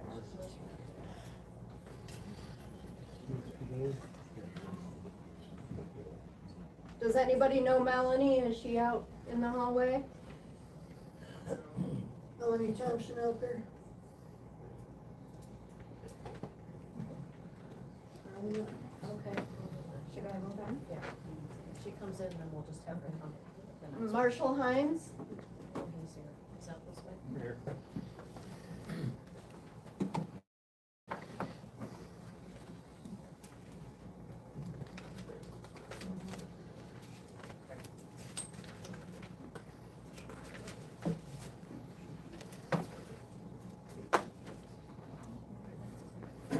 So, Marshall Himes, Scriba resident. I came here expecting to get questions answered, but since this is a hearing, I guess I'll just ask my questions and you guys can, since this is just a hearing, I'll just ask my questions and you guys can think about them, because this is how I interpret this law. So, before we start, I do have 2 questions I would like answered, at least one. The laws are on the website. For those that aren't aware, if you go to the town clerk's page, most of the information that you generally can't find is on that webpage, so that's where you can find them. So what date were these laws posted online? Does anybody know? Just a second. Because this was our public opportunity to actually review the laws. Correct. Based on this date. So we'll come back to that, because I don't want to waste. It is very difficult from the home page to get to her page to find that information. It's multiple clicks. It's like 6, 7 clicks to get there. Yes. So, Good call. So it was sent to the paper on May 30th to be in the paper. Oh, May 30th, it was sent to the paper before that, so it was, and that same day that I requested the ad to go in is when it went up on the boards. okay, so it was on the And I boards on think May that- 30th here, but when did it go online? I believe it was I May believe Tracy 27th. did it the same day that I posted it on the board. Okay, Yeah, thank you. Tracy's very quick with that. Okay, thank you. So, I guess opinion-wise, my only opinion is, the way this law is written, it has tons of holes in it, and likely everybody in this room is in violation with the interpretation that I have of the law. So, that's just my opinion. The rest I'll try to stick to facts here. First question I have is, will the town delay action on the law until residents have received answers to all their questions? So that's one of the questions I had. I'll move to some of the other more important ones that I had here. So section 6, 7, 11, those are the big ones.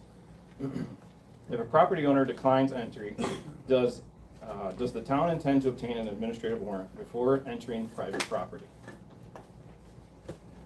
I hope they do. Have to. We don't have time to answer all my questions. So, I guess, Leah, I'll ask that one. That's my second. Is the town intending to get a administrative warrant before entering private property? He doesn't know.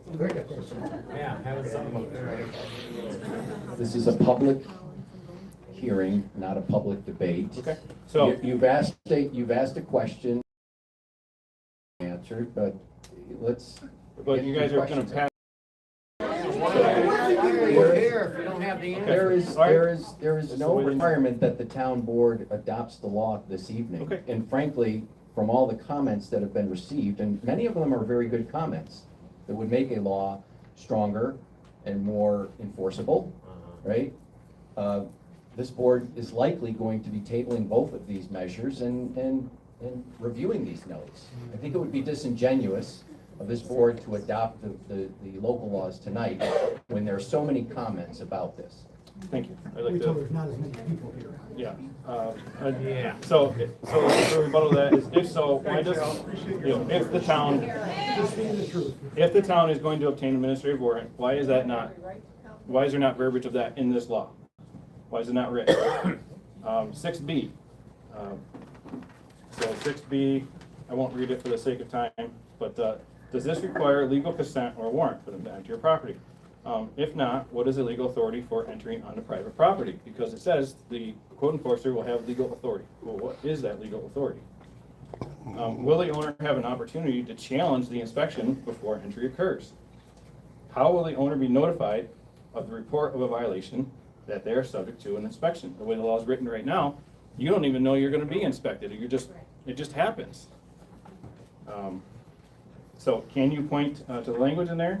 If you are going to put, if it is in there and I missed it, what provisions of the procurement policy apply to the cleanup work? So in the procurement, or in this law, it says they're going to use the procurement policy to have your property cleaned up. Are they going to take the lowest bidder? Are they going to get multiple bids?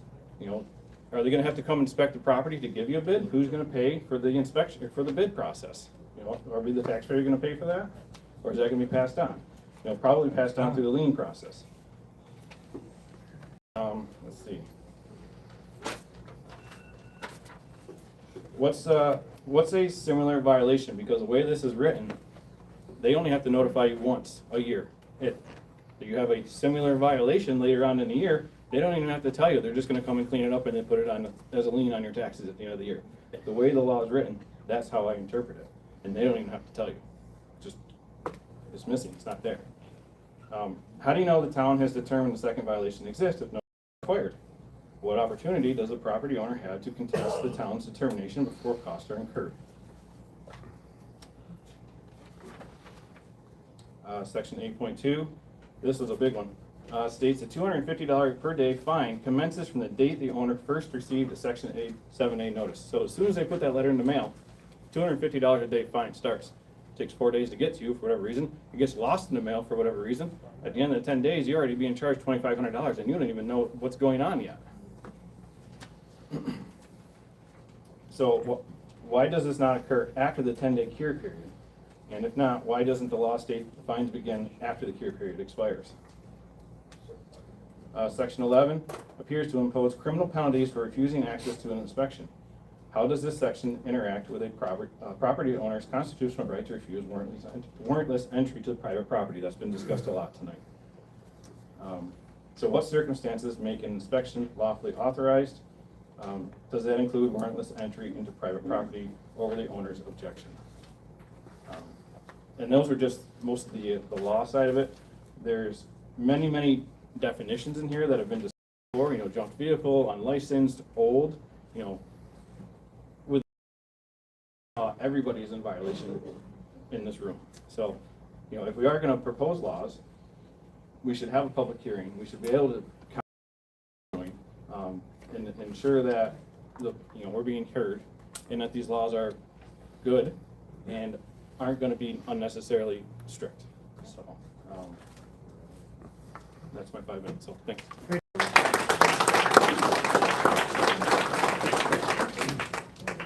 Greg Jones.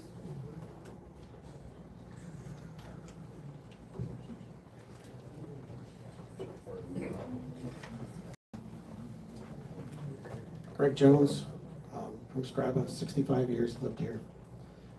I'm not a politician. I'm not a public speaker. I just think this law is already redundant. We have a junkyard law. We don't need it.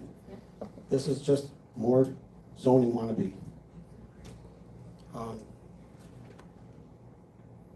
Maybe if, I just drove here from my house, half a mile away. Every roadside's got cattails in it, which the state is supposed to, on 104, is supposed to cut. Not the homeowners, not the business owners, the state. It's in their right of way. People, I own 58 acres. The house is on Simpson Drive. I mow a large 30-acre parcel over there. I can't mow it when it's 10 inches high and the weeds are gonna go over on the neighbors.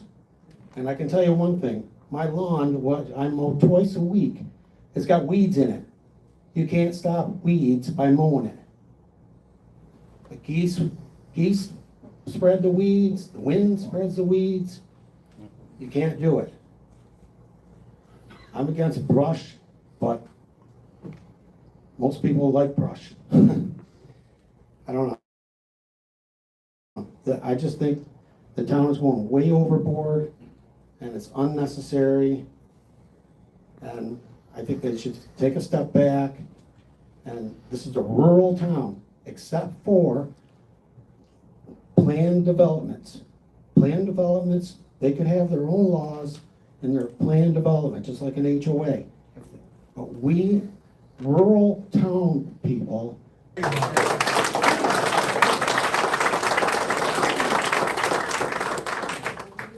Lori Morano Johnson, I think she's out there. She's Right here. Hi, everybody. I'm Lori Morano Johnson. I'm working as your historian here for the town. Just a couple of things, just observations. Kindness goes a long way. You've heard me say it before. Criticism is great, given in a good spirit. Personal attacks are not warranted. And I'm just going to tell you something. You know, we all talk about, well, first of all, tonight was very constructive. I think, you know, as an observer and a resident, I think everybody just really appreciated everything everybody had to say and their concerns. The other thing is, you know, you don't want, at least I've heard, that you don't want these board members here. Well, your new supervisor will be working with these same board members. So I just want to encourage everybody to sort of work it through. Just work it through. Because these people aren't going anywhere, if I'm correct. No one is up for election for this year. We have a long memory. Thanks, Fred, but this is my time. I get 5 minutes. It's a junkyard ordinance, not just go off on the school check. Excuse, are you talking to me, Fred? Really? So here's what I'm saying. The public hearing is for our benefit as residents. The other thing that to Fred's, you know, probably unhappiness, we are residents. We live here. We're invested here. We work here. We need to sort of come to an agreement, like Mr. Dunsmore said. So, you know, you aren't going to get everything you want. No one is, or what you think you want. But it's a town that needs to work together. Respect people's opinions, which is why you have a public hearing. All this goes in, you know, everybody, you know, whoever, we've elected people.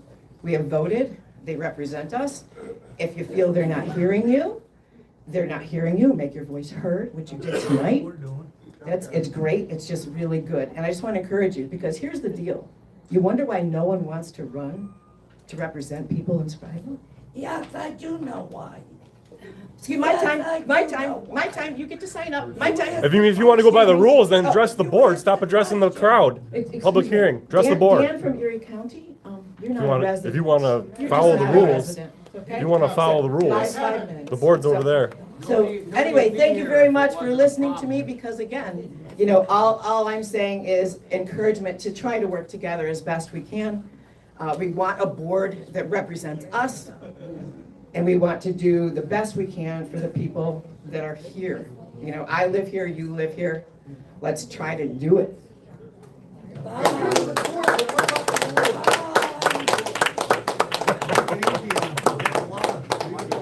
Beth Lockhart, That's a PSDS sucker.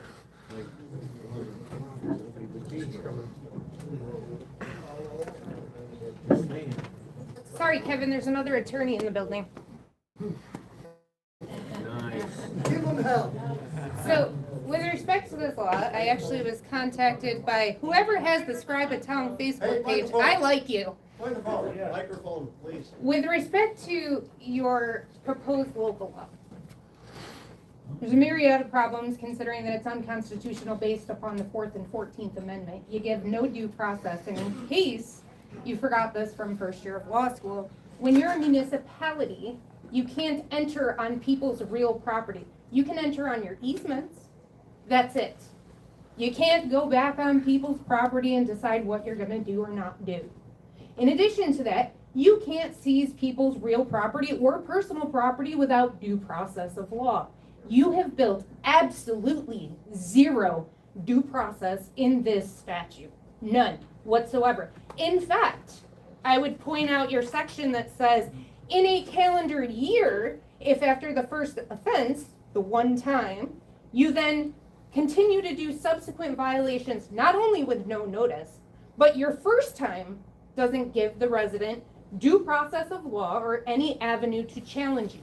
In addition to that, code enforcement officers can't seize property. So I'm not exactly sure how you're going to create that in a statute. They can issue tickets. Those tickets then have to be noticed for an opportunity to be heard before a judge. Because guess what? We have constitutional rights, both under the federal and state constitutions. In addition to that, and point out to you that with respect to your assertions regarding a natural habitat, I looked at not only local laws, but I looked at zoning laws, I looked at agricultural laws, and I also looked up case law through Lexis, where we're supposed to go to see if laws exist since they're not contained within a statute to see whether any court created it. And guess what? There's no definition by the Appellate Division 4th Department, where we're located, or by the Court of Appeals, which is the highest court of the state of New York, defining what you're defining as a natural habitat. You say uncultivated habitat whereupon native vegetation exists in a, quote, pristine state. That is undefined in the state of New York and thus unenforceable. In addition to that, no court of any jurisdiction would enforce the word pristine. It has to be reasonable under the circumstances. That's how they define law. And I have 17 acres of property in which I am restoring the wetlands on my property because guess what? I have 4 endangered species on my property as well as honeybees, which in the state of New York you can no longer kill. With respect to that property, I have that property as a natural habitat. I don't cut back that property, and I allow my pollinators to pollinate. Guess why? Because without pollinators, we all die. We have no food. We need them to live. I also, on the last 4.5 acres of my property, have protected wetland that's protected by the DEC.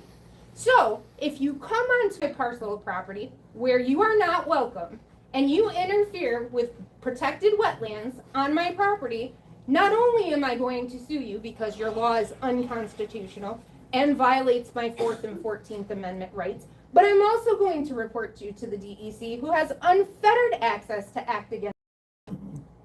Because the DEC has some of the broadest laws within the United States of America. Yes, they do. DEC officers have more ability to make arrests than even law enforcement officers. So the code enforcement officer can move on over. I understand that we have properties where there's garbage. Yes, we do. But guess what? We have a law on the books for that. And I've been to several meetings where I've complained about vacant parcels of property no one lives in, with grass to here. Keep in mind, we already have the grass law on the books here. Okay? Grass up to here. I'm 5'3", so my guess would be at 6 foot, right? If it's to here, be 6 foot.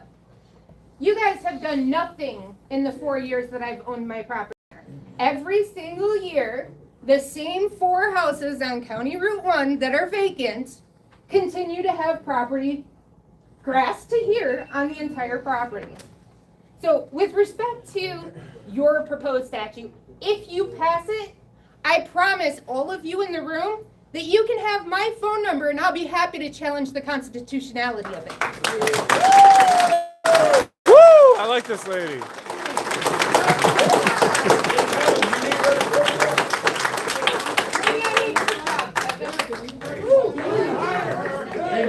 Don't come in. Jared Rafa.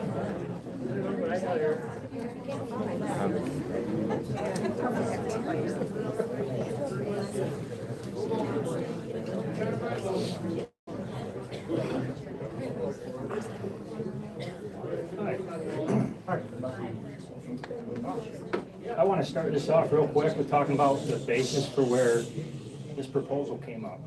Okay? Quiet, guys. I want to talk about the basis where this proposal came up, because I was here. It was about 2 months ago. Can you hear me now? It was about 2 months ago, okay? It came up because of the burned down trailer on County Route 1. All right? It's been burned down for over 2 years and not cleaned up. It looks like trash. Also because of a property next door to me, because I brought it up too. Like the last speaker just talked about, the weeds are higher than the buildings. Complaints have been made, and in the meeting, we were told that the current version of this only covers grass and vegetation. They can't go in and clean up trash, they can't go in and clean up a burned down wreck. They don't have any authority to do it. Okay? I am not pro-zoning, but we do need something that lets us clean up properties that are being completely neglected by their owners and have been for years. Now, I did not have time to read everything about the junk cars. I grew up at a body shop. I love old cars. And I own that body shop now. I don't run it as a body shop, but I own it.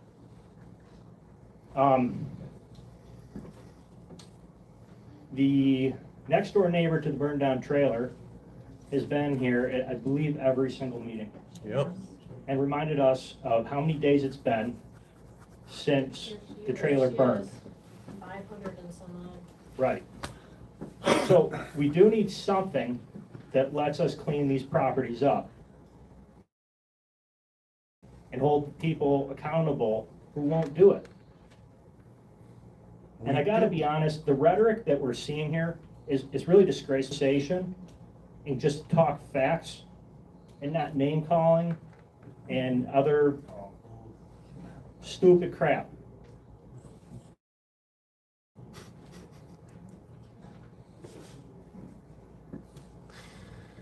I also don't want this to turn into a law about the aesthetics of people's houses. Okay? If you don't like my siding, I'm sorry. Okay? In the meeting, I believe last month, it was asked when this law was going to be posted online, and it was supposed to be right after that meeting. And I Can could I not. answer that? The person that puts it online was on vacation until Tuesday, I didn't realize it, so when she got back, she put it on. Okay. I also could not. Louder, we can't hear you back here. Sure. Not you, him. I didn't hear what you said. The person that puts it online was on vacation. I didn't realize when I told him it would be the next day. I had to wait a few days till she got back. So when did it actually go online? 30th of It May. was May 27th. She just said the 30th. 30th. In the paper. Paper was at 30. 30th. Where these are posted online. I agree. So we've had this livid conversation about junk cars. and I'm sure other things that are on people's properties, contraptions and whatnot. There's ways to write these laws where we have methods of redress, okay? One potential option would be to involve the neighbors of a property that is in violation. For the owners to be able to get signatures saying, basically they're okay with it, give them a pass. The people that are harmed, because we're all talking about what's the need for this new regulation. The people who are harmed are usually the neighbors. Our property values are lower. The place next to me has a massive bee's nest in it, that if you ever go by it with a tiller, they come out and attack you. So there's ways to write this so that potential violators who are not doing so in a manner that's purposeful can get a pass. But at the same time, people like me and my neighbor down the road, yeah, who have to deal with properties that are being completely neglected, can have some redress ourselves as well. That's really all I've got to say.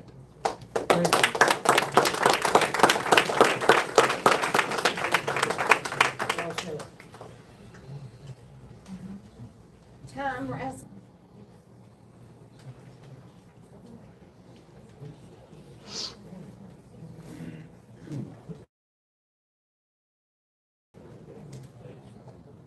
Short people. Tom Raisley, I'm lived in Scriba for 8 years. You said how lucky we were to live in Scriba, and there was all sorts of the whole long list of reasons, and most of them are still good reasons. Now, I'm looking at this, and I just had a couple of observations. No, I don't have any, legal stuff here or anything, but this says that this law is going to control the spread and growth of grass. Well, grass grows, and from the point of view of our household, there aren't enough green spaces in this town. Solar. Oh, we got a park, I forgot about that. Do we have a working definition of what's a weed, or is it just something that makes your lawn look crappy?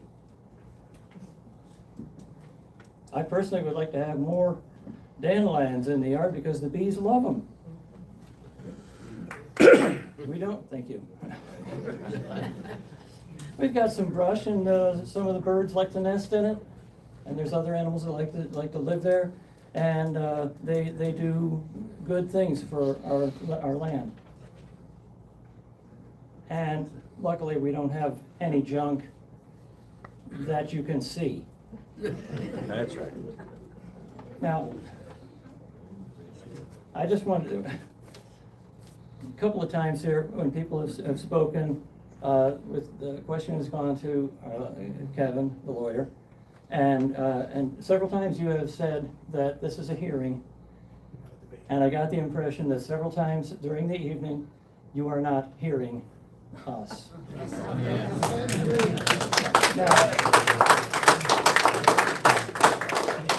Or possibly the board, I don't know. Question, are we going to get to vote on any of these, or are you just going to decide after we have our say? Yeah. Which is it? You already decided when you voted these guys in. Yeah, okay, that brings me to the next point, is I would be willing to bet I didn't vote for hardly any of these people. But it doesn't matter if you're, Republican, Democrat, right, left, who cares? Old, young, doesn't matter. If you're dissatisfied with a lot of this stuff, do something about it. Yeah.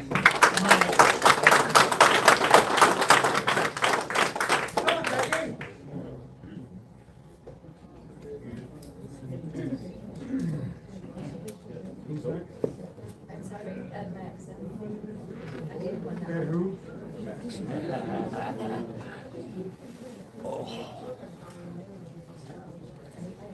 My name is Ed Maxon. I live at 2098 County Route 1. I'd like to say I'm very encouraged by the number of people that are here tonight. It would be nice if maybe a small percentage of them started coming to the meetings, because that's the best place to get your information. That's the best place to have your voice heard. There are public sessions every meeting. I've been coming to over 90% of the meetings for the last 10 years. Both of these items have been up for discussion over at least the last 2.5 years on several different occasions. Something needs to be done to address these issues. I don't think these laws are it. I think the only prudent course of action right now is to table both of these until they're more aligned with existing regulations, state regulations, and what the townspeople want. One other thing, I think if you're here visiting and you're not a member of our community, that you should have decorum at the meeting. And you should not be wearing obscene clothing to a public meeting. We all have our opinions. That's right, we do. We all have our freedom of speech. Well, you got yours, I got mine. That's right. I'm a member of this community. So am I.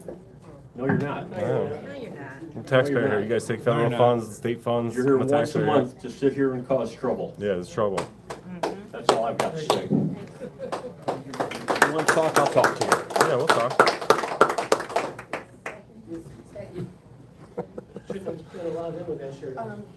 Try and stop I've it. got another person in front of you, and then I'll add you. Joe Carollo, am I saying that right?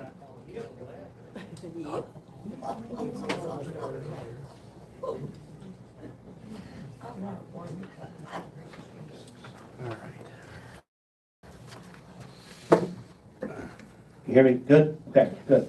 All right, good evening. First off, I'm Joe Carollo. I come from New Haven, right next door, and trust me, we've had our own circus over there. We had a town supervisor who managed to put us on YouTube for all the wrong reasons. But the good news is we fixed that problem at the ballot box, so plus there. So tonight I'm here, not here to tell Scriba what to do. I'm here as a neighbor who learned that when government loses the public's trust, the public starts asking tougher questions, and rightfully so. I've been sitting here tonight asking myself one simple question. Who is really driving these laws? We're talking about zoning, campgrounds, and new enforcement powers, but along the way, outside consultants and third-party contractors seem to keep appearing. So I think the taxpayers of Scriba deserve some basic answers. Who authorized these contractors? Who selected them? What are they being paid? And who decided these laws were necessary in the first place? Those aren't hostile questions. Those are taxpayer questions. We're told to trust the process, but trust isn't built by hiding the ball. It's built through transparency. Taxpayer money is being spent. Taxpayers deserve to know where it's going and why. And here's why people are skeptical. This town has been here before. The comptroller audited this town government back in 2017 and found conflicts of interest. That's not ancient history. That's a reminder that transparency isn't optional, it's essential. There's an old saying, fool me once, shame on you. Fool me twice, shame on me. So if taxpayers are asking tougher questions this time around, don't blame the public. We learned our lesson. And let's talk about economics for a moment. Creating more local regulations means more oversight, more enforcement, and ultimately more cost to taxpayers. If the state already has laws regulating campgrounds, and many believe those laws are stricter, why are we paying to create another layer of bureaucracy to enforce what already exists? Government doesn't create money, taxpayers do. And that's exactly why people are frustrated. People see tax dollars flowing to lawyers, consultants, and outside firms while basic questions go unanswered. They see records requests denied and information withheld. They see services being billed that many believe are unnecessary and duplicative. And here's what I don't understand. This attorney knows the law. He knows citizens have rights. He knows people in his community are informed and are going to push back when records are withheld and when transparency is lacking. So Is this really about solving problems? Or is it about creating more work, more legal fights, and more billable hours? That's not an accusation. It's a fair question when taxpayers are footing the bill. So I have to ask, who's benefiting from all of this? Are these laws being written to solve a real problem? Or are they simply creating more contracts, more bureaucracy, and more costs for taxpayers? And before we spend more money enforcing these laws, has anyone asked whether the demand is even there? Are developers lining up to build campgrounds in Scriba? If the supply isn't there, why are we building an entire regulatory framework around a problem that doesn't even exist? A lot of us are wondering whether we're solving real problems or just creating new expensive ones. I'm not against good laws. I'm against unnecessary laws. I'm against spending money without clear justification. And I'm definitely against the idea that asking questions somehow makes citizens the problem. And since we all need a laugh tonight, the most protected property in Scriba doesn't seem to be anybody's home. It's apparently the paperwork. Every time someone asks to see something, suddenly it becomes harder to find than Bigfoot. But in all seriousness, this is your town. This is your money. You shouldn't have to beg for transparency. Open the books, show the contracts, tell the public who authorized these third-party contractors and why. Because public trust isn't given, it's earned. Thank you.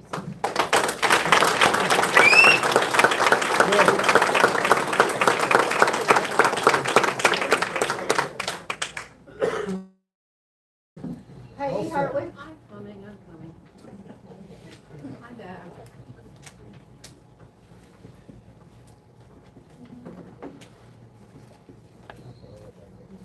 I'm back. Can you hear me? Okay. I didn't realize this was going to be a town attorney bashing night. I thought we were talking about some issues. And as I worked for the town for nearly 30 years. And there was a point when I also thought Kevin was running things. But we have discussed this at meetings, and what was said was that he only works at the direction of the board. If they ask him to look into something, he looks into something. I'm not saying he may never make a suggestion if someone hasn't thought about it, but that is his job here as was defined. So I understand that now, and I can see what a benefit he has been. Number 3, I agree that many good points have been made here to be considered to revise both of these local laws. So again, this was very positive hearings for the most part. It is my understanding, and if someone here would correct me if I'm wrong, this is local law number 2 that's being proposed and will be tabled. It is an amendment to an existing law, correct? It's not a new one. All right. The grass and weeds. Right, the grass and weeds part. Can't read my writing. Have you borrowed, or I believe that the existing law was based on New York State law as exists for junk. Is that correct? Because I'm getting head nods for the most part. So there is New York State law already existing junk pieces of properties, and I imagine they define what junk would be. So perhaps You ever read that? I have. Again, I'm directing my comments. Have you ever read it? I have. I think this is my time. If you want to sign it back for me, that'd be great. Go ahead, ma'am. So that is my understanding, and I got a couple of head nods. So I also understand that there is a New York State law that penalizes someone an X amount of dollars if the code enforcer is denied access to a property. Is that correct? Anybody know? All right. I'm sorry. I didn't hear. I heard someone asking me a question. I think that is about it. So, and I don't think many of you realize how much time some of these counselors spend answering phone calls and doing research and showing up for a job they're not getting paid a whole lot for. Are they perfect? None of us are. None of us are perfect. It has nothing to do with this. Right.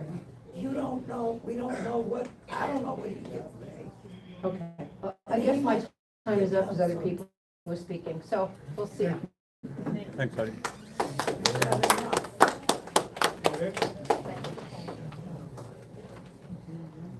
just have a few questions. Catching anybody?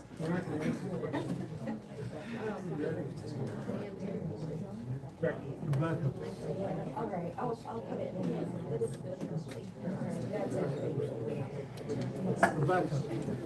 Thank you. Thank you all for your comments. Did you want? It's up to the board. Jerry wants to talk. Jerry Busky. Go ahead, Jerry. But all I'm saying is, like Ramo mentioned earlier, has anybody, know the people out there in that kind of environment that they're never gonna have anything? They don't. Get some people together, town, go clean the other house, the town spends a couple $1,000, you just give away 100.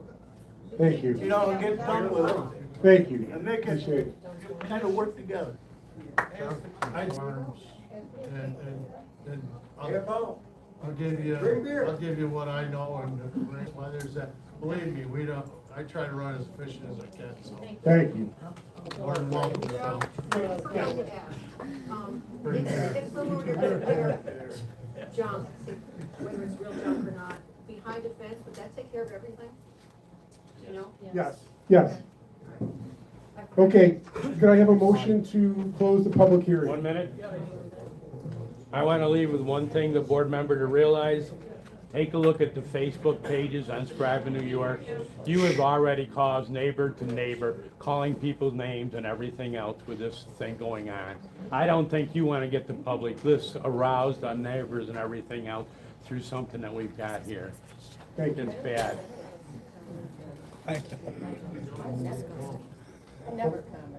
Okay, we have a No, motion but- from Jamie to end the public hearing, close public hearing. Do I have a second? You got guys when they're putting their hands up. I just had one thing you mentioned that you can always, I only come to some of the meetings, a lot of people are busy and stuff, but one thing you can always notice is when everybody shows up, something must be wrong. When nobody shows up, things are going good. How do you want it as a leader position? Not you guys in general, but leader, I've been in and out of leadership positions for years. If nobody's angry, must be doing something right. I mean, everybody showed up for this. I remember the zoning meeting, and they had a scribe, but they mentioned that, it was mentioned that we have a hard time getting people out here. Well, people don't wanna come out because there's nothing really bad going on. But then when something like this comes around in the zoning, everybody's like, hey, whoa, put the brakes on. So that would be a sure sign for me that something's wrong when 150 people show up in a campground size building. And I would just throw a flag up. Just want to mention that. Thanks, Mark. Why wasn't this held over at the other place with this many people? Oh, we didn't know there was gonna be this many come people. on. Bullshit. Bullshit. Okay, can I have a second? Okay. All in favor? Aye. Okay, now we will call the regular Scriba Town Board meeting to order. And we all stand for the Pledge of Allegiance. Pledge allegiance to the flag of the United States of America, to the republic for which it stands, one nation, under God, indivisible, with liberty and justice for all. No thanks. You're an ass. You are a dick. We will pass the, roll These call. people here are calling me a dick because I didn't put my hand on my heart when I stood up. Can we get a motion to accept them? I didn't pledge allegiance to the club. 3. All in favor? Aye. Okay, reports, correspondence, and announcements. I have reports from the clerk, supervisor, historian, planning board, justices, dog warden, and codes. We all set with those? Everybody get their reports? Okay. Announcements. I have 2 announcements to make. The historical. Oh, sorry.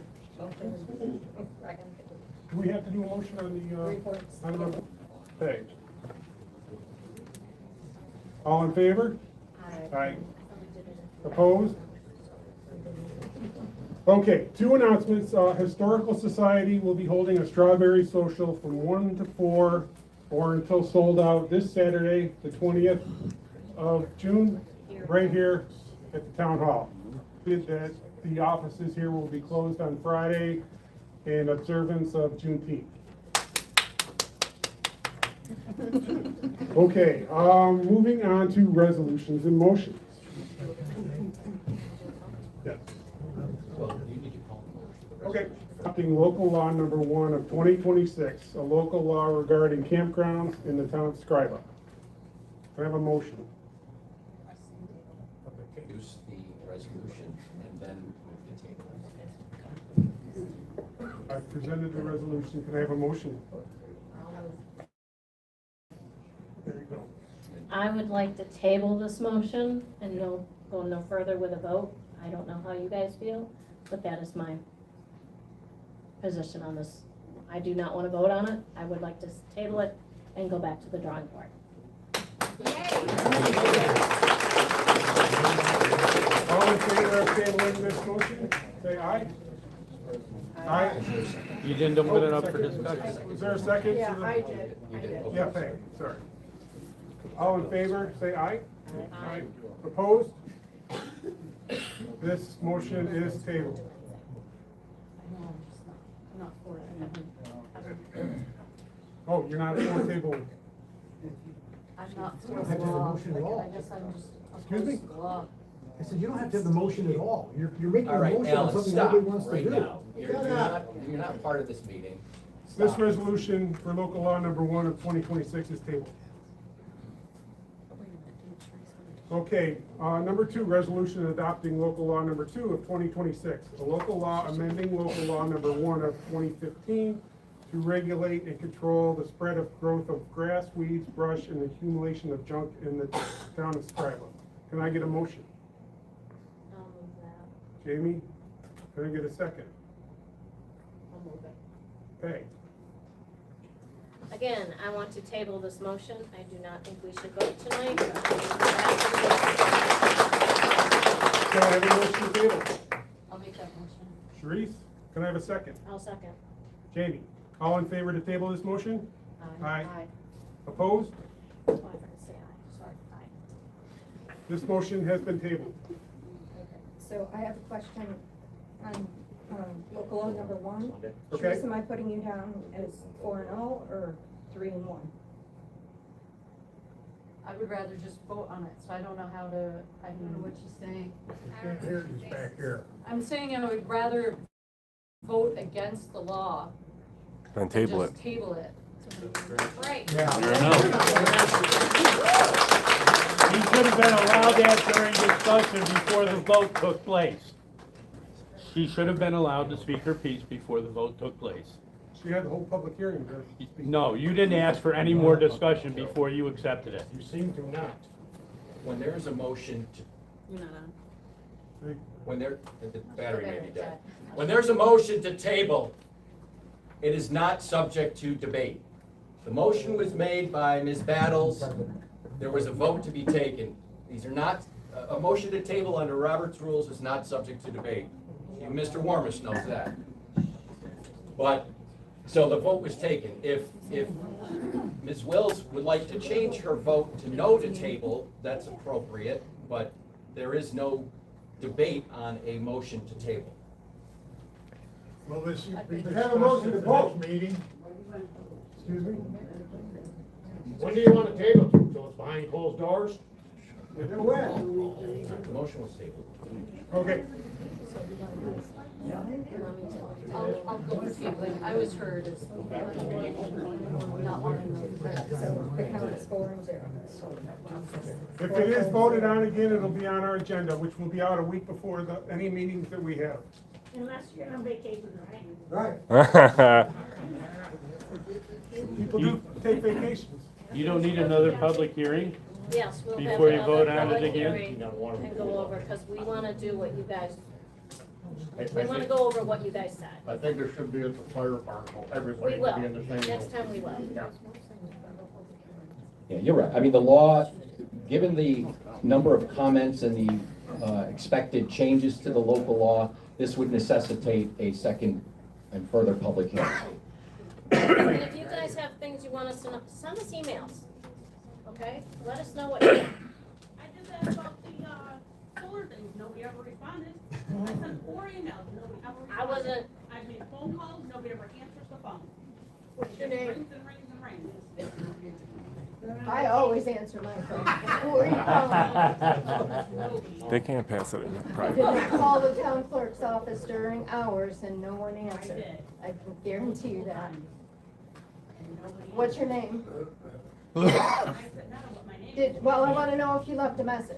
No, I didn't leave a message, 'cause I wanted to talk to a person. So how am I going to call you back if you don't leave a message? I wanted to talk to a person, I was at work, I did it on my lunch break. I would call you back if you called and left a message. Called outside of that, so I'm just gonna ask you questions. We'll move on.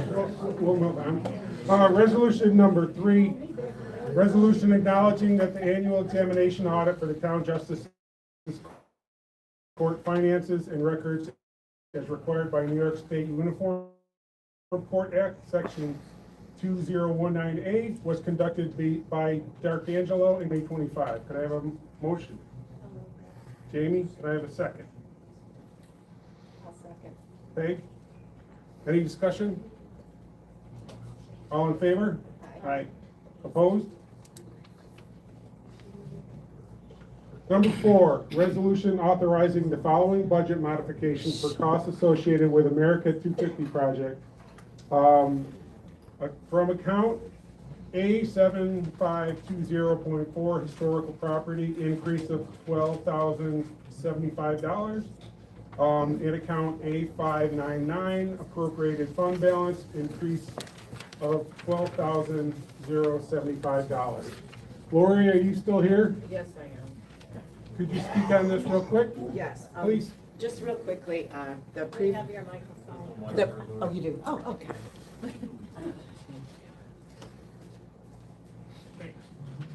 The previous historian had allotted and gotten approved for a budget for a World War II memorial for Veterans Memorial Park, which if you've been looking, you know, we've been working on it as we can. So the budget was approved to have that money restored to this project for America at 250 to hopefully get this finished and completed by the end of this year. I'm not sure it's going to happen. It's Bluestone project with World War II veterans Scriba names on brass plates. A lot of work has gone into this history and research, and we're ready to go once the vendor can get the Bluestones here, et cetera, et cetera. A lot of work going into this, but we're still preparing. Okay, and still on the books to go, and that's why this money was moved. You mentioned the flagpoles also? Oh, I will, thank you. So, another project for America 250, and if you follow on Facebook at all, you know, that there is, we secured, as a town, secured flagpoles for very important places around town. And some of the flagpoles came with lights, some needed lighting, so the flags can stay up 24 hours a day. No one has to take them down unless they're going to half mast. So we're doing it correctly. And it's pretty extraordinary. And I didn't realize what a big project this was, to have so many people involved in it. All I did was, it seemed like a lot was just working the numbers, you know, figuring out what we wanted, where we needed or whatever. But I think the beautification process of very important places, cemeteries, parks around town, is happening. And I'm very encouraged about it, and I hope you guys are too. And then the last thing is, was there something else I was going to talk about? Oh, yes, Jared Roth, are you here? Yeah, so Jared and I, last year in August, Jared was really great with me, and we worked out a landscaping plan for the Veterans Park. It really is going to be spectacular. Simple and spectacular at the same time. So when you stop at that light, you're gonna know that something important is there.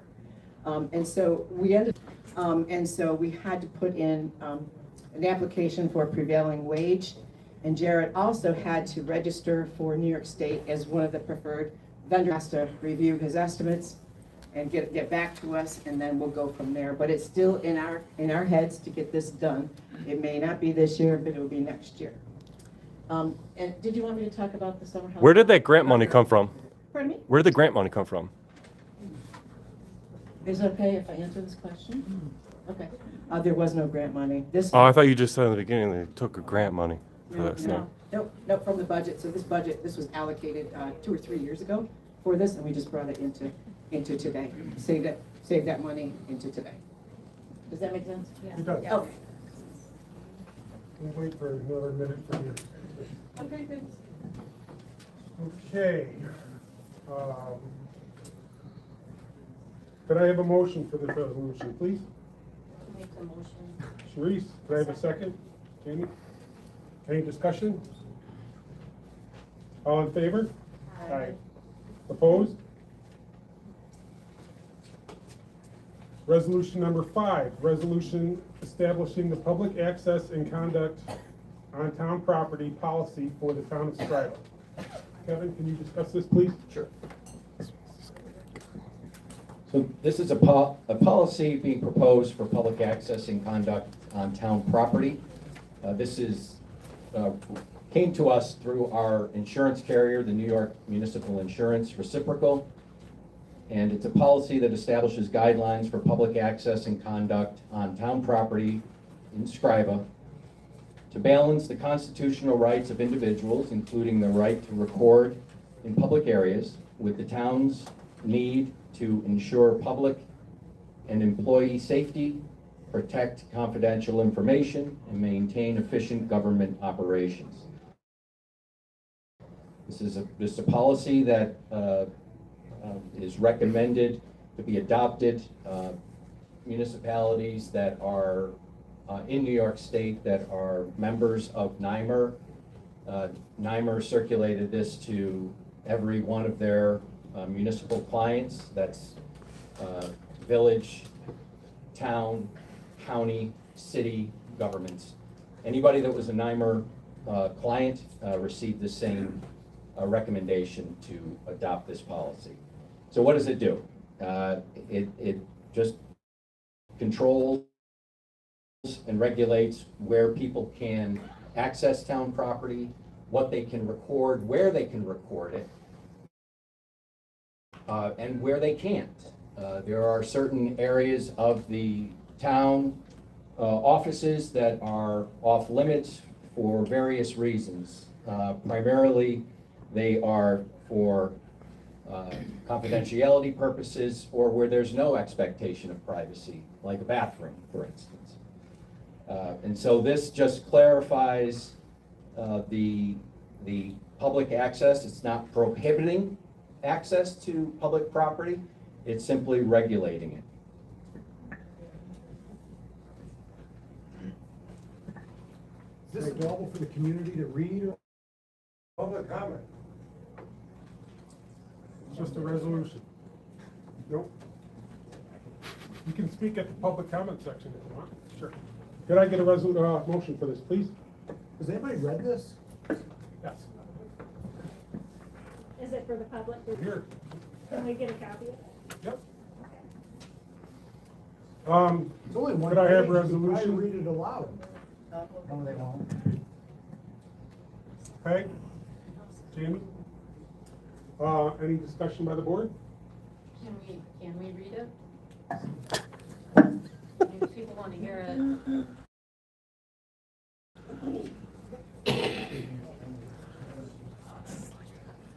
Clown show.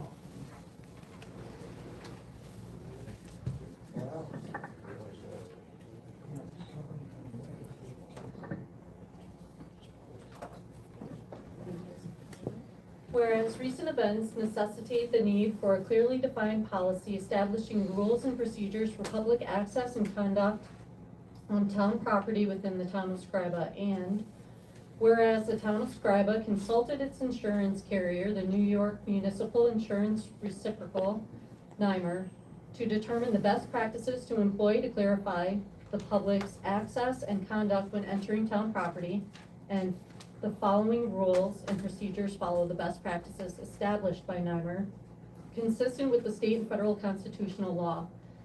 And whereas the town board hereby declares it to be in the best interest of the residents, visitors, and guests who enter onto town property to attend public meetings, conduct business, or desire to observe and better understand the function of local government as conducted by the town of Scriba, its officers and employee, including and its several boards to adopt this resolution, establishing a policy for public access and conduct on town property for the town of Scriba. Now therefore, upon motion, we haven't gotten there. That's it. The rest is resolved that the town board hereby establishes the following policy for public access and conduct on town property for the town of Scriba, and directs the town clerk to post the policy in conspicuous locations within the Scriba municipal building and the town of Scriba website. And it's further resolved that the town board hereby directs the director of buildings and grounds to create and or acquire visible signage, including without limitation, employees only, restricted area, and authorized personnel only, and post such signs conspicuously in appropriate locations consistent with the following policy. Isn't this the second, aren't there two? This is the second One's the one. rules and procedures. That's the. So the policy is attached to that resolution. Yeah.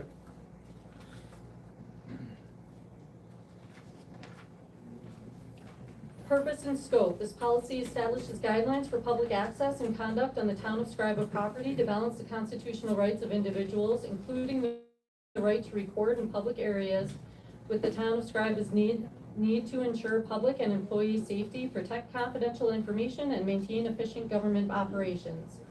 Definitions. Public areas.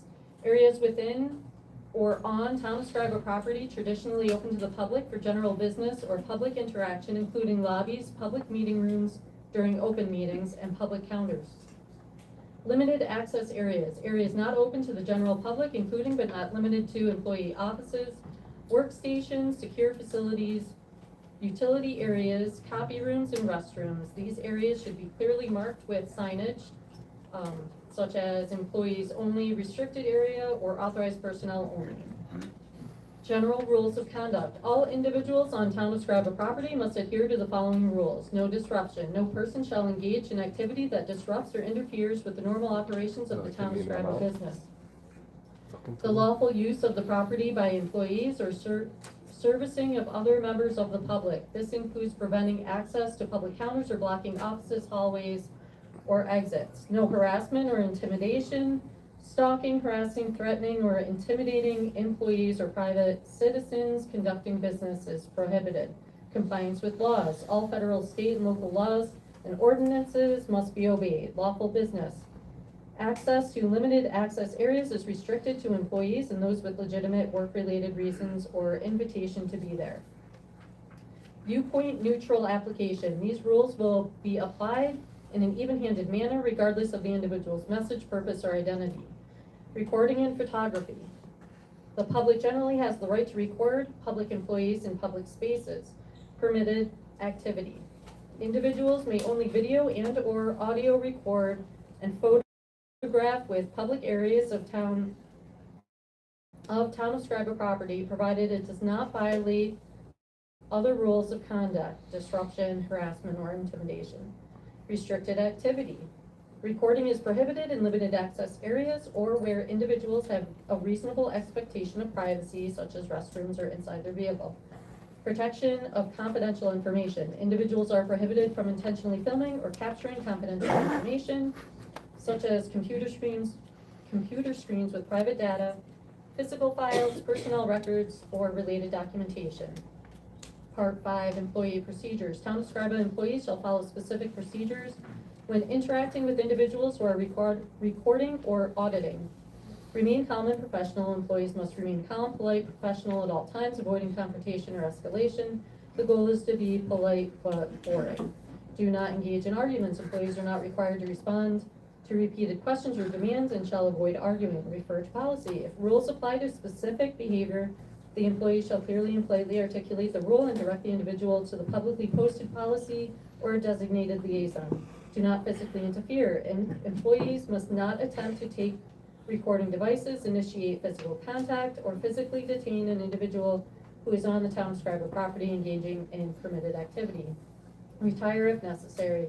An employee who feels uncomfortable being recorded or is dealing with confidential matters may move to a limited access area. Confidential business with private citizens can also be moved to a limited access area. Contact supervisor or law enforcement. If an individual becomes threatening, disruptive, creates a safety risk, trespasses into limited access area after being asked to leave, or otherwise engages in a illegal activity, employees shall contact a supervisor or law enforcement. Signage and training. Visible signage. Appropriate signage will be conspicuously posted to clearly delineate public areas from limited access areas. Employee training. All public-facing employees will receive training on this policy, relevant First Amendment law, and de-escalation techniques. The policy is to be adopted tonight, June 17th, and would be effective immediately. Any other discussion from the board? You might want to keep that microphone. You're gonna read the next one too? All in favor? Aye. Opposed? Motion passes. Resolution number 6, a resolution establishing rules and procedures for public access to meetings of the town of Scriba. Whereas recent events necessitate the need to clearly define rules and procedures for public access to and recording of meetings held by public bodies of the town of Scriba, and whereas the town of Scriba consulted the New York State Committee on Open Government to determine the best practices to employ to clarify the public's access and recording of public meetings, and the following rules and procedures follow the modeled rules developed by the COOG, the Committee on Open Government, consistent with the Open Meetings Law of the State of New York. Whereas the town board hereby declares it to be in best interest of residents, visitors, and guests who attend public meetings held by the town of Scriba and its several boards to adopt this resolution, establishing rules and procedures for public access to meetings in the town of Scriba. Resolved that the town board hereby establishes the following rules and procedures for public access to meetings for the town of Scriba and directs the town clerk to post the rules and procedures in conspicuous locations within the Scriba Municipal Building and the Town of Scriba website. Public access to meetings of the Town of Scriba. Section 1, Purpose and Scope. The Town of Scriba acknowledges that the people's right to witness and observe the government decision-making process to action in action is basic to our society. Access to public portions of meetings of public bodies must be protected and maintained. We adopt these guidelines in order to provide direction concerning the procedures by which public meetings of this public body may be photographed, recorded, and broadcast. The guidelines shall be applicable to all meetings of any public body of the town of Scriba, including, without limitation, the town board, planning board, and board of assessment review. Section 2, recording and broadcasting public portions of meetings. The public portion of any meeting of a public body may be photographed, recorded, and broadcast. A public body may adopt reasonable rules governing the location of equipment and personnel used to photograph, record, or broadcast the public portion of a meeting in order to ensure that the use of such equipment is not. There is no privacy interest in statements made during public portions of meetings of public bodies. Distaste or embarrassment shall not constitute a basis for prohibiting or limiting the photographing, recording, or broadcasting of those present at a meeting. Section 3, rules for recording and broadcasting public portions of meetings. Operation of equipment to photograph, record, or broadcast a meeting is permitted unless it's obtrusive, disruptive, or interferes with the deliberative process or the right of persons in attendance to observe or listen to the proceedings. Use of equipment necessary to photograph, record, or broadcast is permitted without notice to express permission from the public body or those in attendance at the meeting. Use of equipment is necessary to photograph, record, or broadcast is permitted in a supervised or unsupervised manner. Use of special lighting or large equipment necessary to photograph, record, or broadcast a meeting is permitted unless it is obtrusive or disruptive. Personnel who operate equipment necessary to photograph, record, and/or broadcast a meeting shall be permitted to move about the room as long as such movement does not disrupt or interfere with the deliberative process. Use of equipment necessary to photograph, record, and/or broadcast a meeting shall not be limited to a location from which such equipment is not reasonably capable of photographing, recording, or broadcasting. Persons operating equipment necessary to photograph, record, and/or broadcast shall be given a reasonable opportunity to modify their actions in order to avoid interference with the deliberative process. The chair of the meeting is the public body shall be the arbiter of what is disrupted or interferes with the deliberative process. Section 4. Public notice. These rules governing the operation of equipment necessary to photograph, record, or broadcast a meeting shall be posted in a designated location. Written copies of such rules shall be provided upon request free of charge to those in attendance or those in attendance at or who seek to attend a meeting. Section 5. Severability. If any provision of these guidelines or application thereof to any person or circumstances is adjudged invalid by a court of competent jurisdiction, such judgment shall not affect or impair the validity of the other provisions of these regulations or the application thereof to other persons and circumstances. My next item got stuck underneath. Thank you. Kevin, do you have anything to add to that?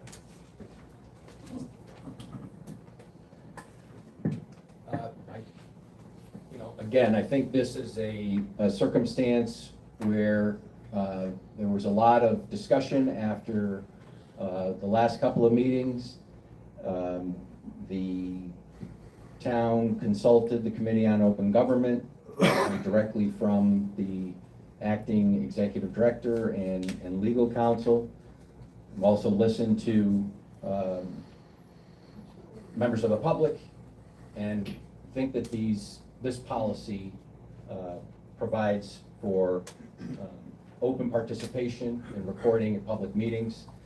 And I would certainly encourage the adoption of this policy.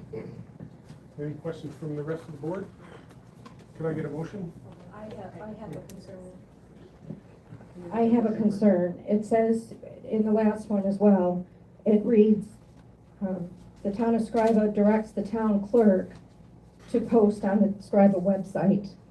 I do not have the password to be able to post on the Scriba website. So I am asking again to have that privilege back to run my own website, my own webpage. We've heard some statements tonight that they're not happy with it.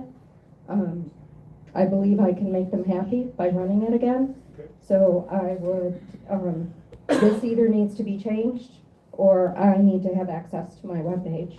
Thank you.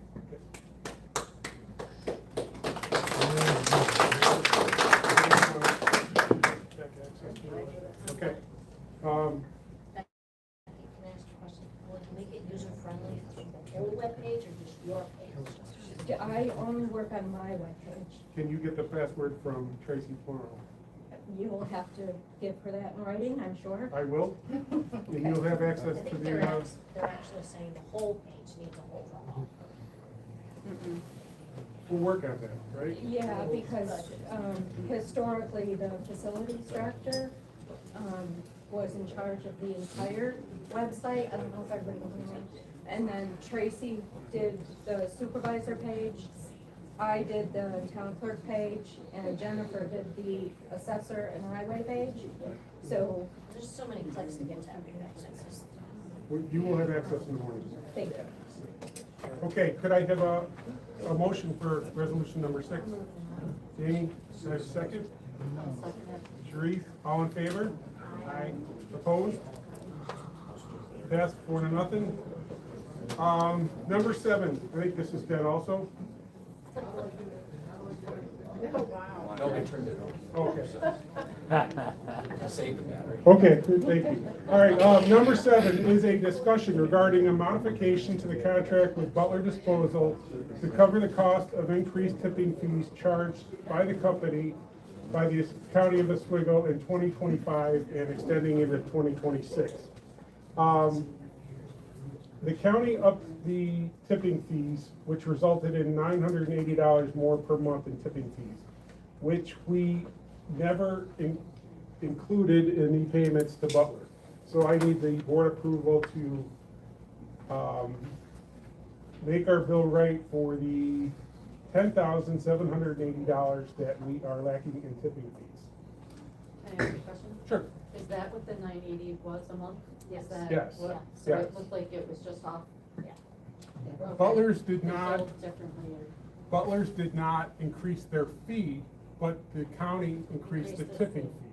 So Okay. we're just paying for the refuse that we've gotten rid of. So, and I don't have authority to make that decision, so it has to be done by the board. So, it's not a resolution, it's just a decision by the board, so. We have budgeted in 2026 to cover the additional cost. So, okay, we're all okay with that? Yes. Okay. All right. Number 8, a discussion regarding the request received by the town historian to hire additional staff for the office at approximate cost of $2,000. Lori?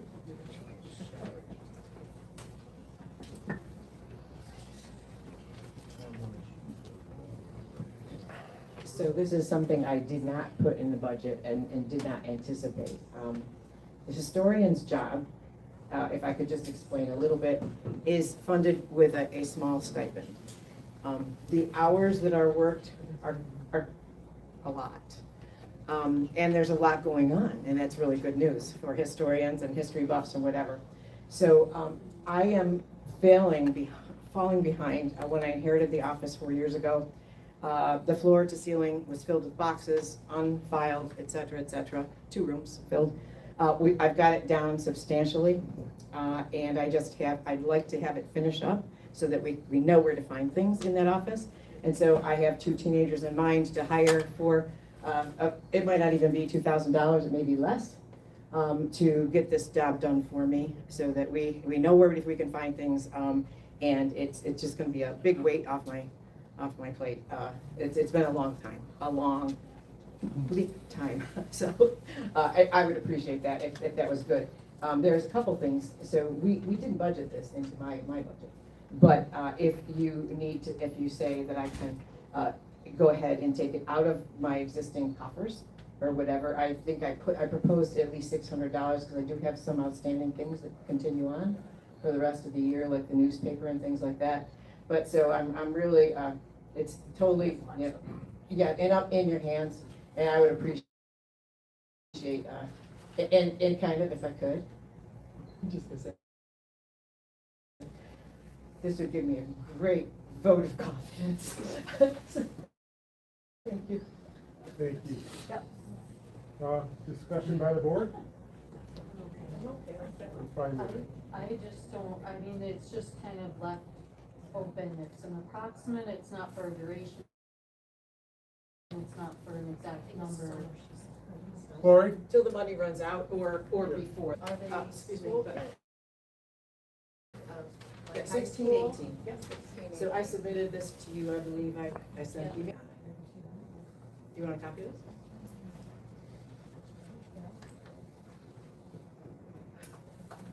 Am I permitted to ask a question? Sure.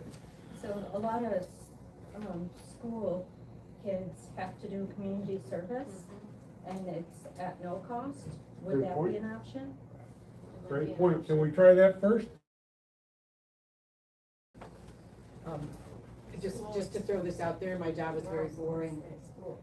no one wants to do Community filings. service. It's community It's service, community it doesn't service, they matter. have to do it in order to graduate. Yeah, and there are history students Yeah. that would probably really like the idea. Yeah, well, I've considered it, I'm just gonna throw that out there, thanks for that, I've considered it, I've also asked around, but, you know, whatever you think, and, likely, it's not happening. I can pursue that for next year, or whatever, but while I'm aware of community service, there have been people approached that I thought would be good fits, you have to do this as well, not just somebody coming in to, because sometimes they're going to be alone in the office, and so there's where I sort of, that's my thing. Okay, thank you. Yep.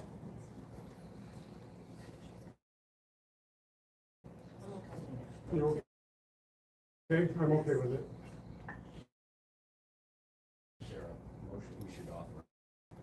Could I have a motion to authorize up to, can we say up to $2,000? And I ask another question? $600. At least, I mean, that's what I can afford, to whatever is left in my coffers, I have to deplete first. I would like that, Would you? to Okay. delete that first, and Okay. then use the contingency budget. This is an important job for, to have the town get done with the paperwork and with all Get the boxes out. the records and things that she has. I think it's very important for the town to be able to organize that. I think it's money well spent. And so, excuse me for interrupting, so you're thinking, so it comes out of my existing budget, and anything else that I do, I will ask for out of something, out of contingency? Correct. Yes. Sure. Could I have a motion? Jamie, could I have a second? Aye? Opposed? Is that a abstain? I'll abstain. Thank you. 301. Okay, number 9, discussion regarding the request received by the town clerk to make changes in the dog renewal notifications. Can you give us, again, the overview, please? I know you sent us an email. Lisa Swan. We're looking. It's on. Yes, what I was asking is, right now, for the dog owners, we send out a renewal notice, and you have a choice of email or paper, and we have been, if somebody gives me an email, you've been getting both. We need to stop the paper renewal for those that give us the email that said, yes, email me those. So we've done it for over a year, and we know it works. So we're ready to stop that paper if you've given us your email. If you don't give us an email, you're still gonna get the paper. So the second part of this is if you don't renew within 30 days, you're sent a second notice. We need to stop the second notices. The postage is getting very expensive, and we've already given you a renewal. You should know every year when your dog is need, just like your taxes. It's the same time every year. You should know when you need to renew it. I know it's gonna make it difficult for some people, but we're trying to save some money here. So, that's what I'm proposing. A lot of the other towns in the county are canceling the second notices for this reason. So if you, give us your email, we'll email you the renewal notice. You will not be getting a second notice. If you do not give us an email, then you will be getting the hard copy in the mail for the renewal, but you will not be getting a second notice. You will still have 60 days before it goes to the dog control officer if you're still delinquent. Is there any, So either way, you're not, either email or paper, you're not getting a second notice. no, so no second notice regardless. All right. Can I look online to see when it's due? No. You can pay online, but there's not a reference table to look at. Is this a state law? I mean, should it be authorized by the town board, or is it just, it's going into practice? It's New York Ag and Markets does not require the second notices at all. I read the law, and I found nothing in there that says we even have to send you a renewal notice. So it would, And I'm okay with you not sending a second notice out. Therese? Okay.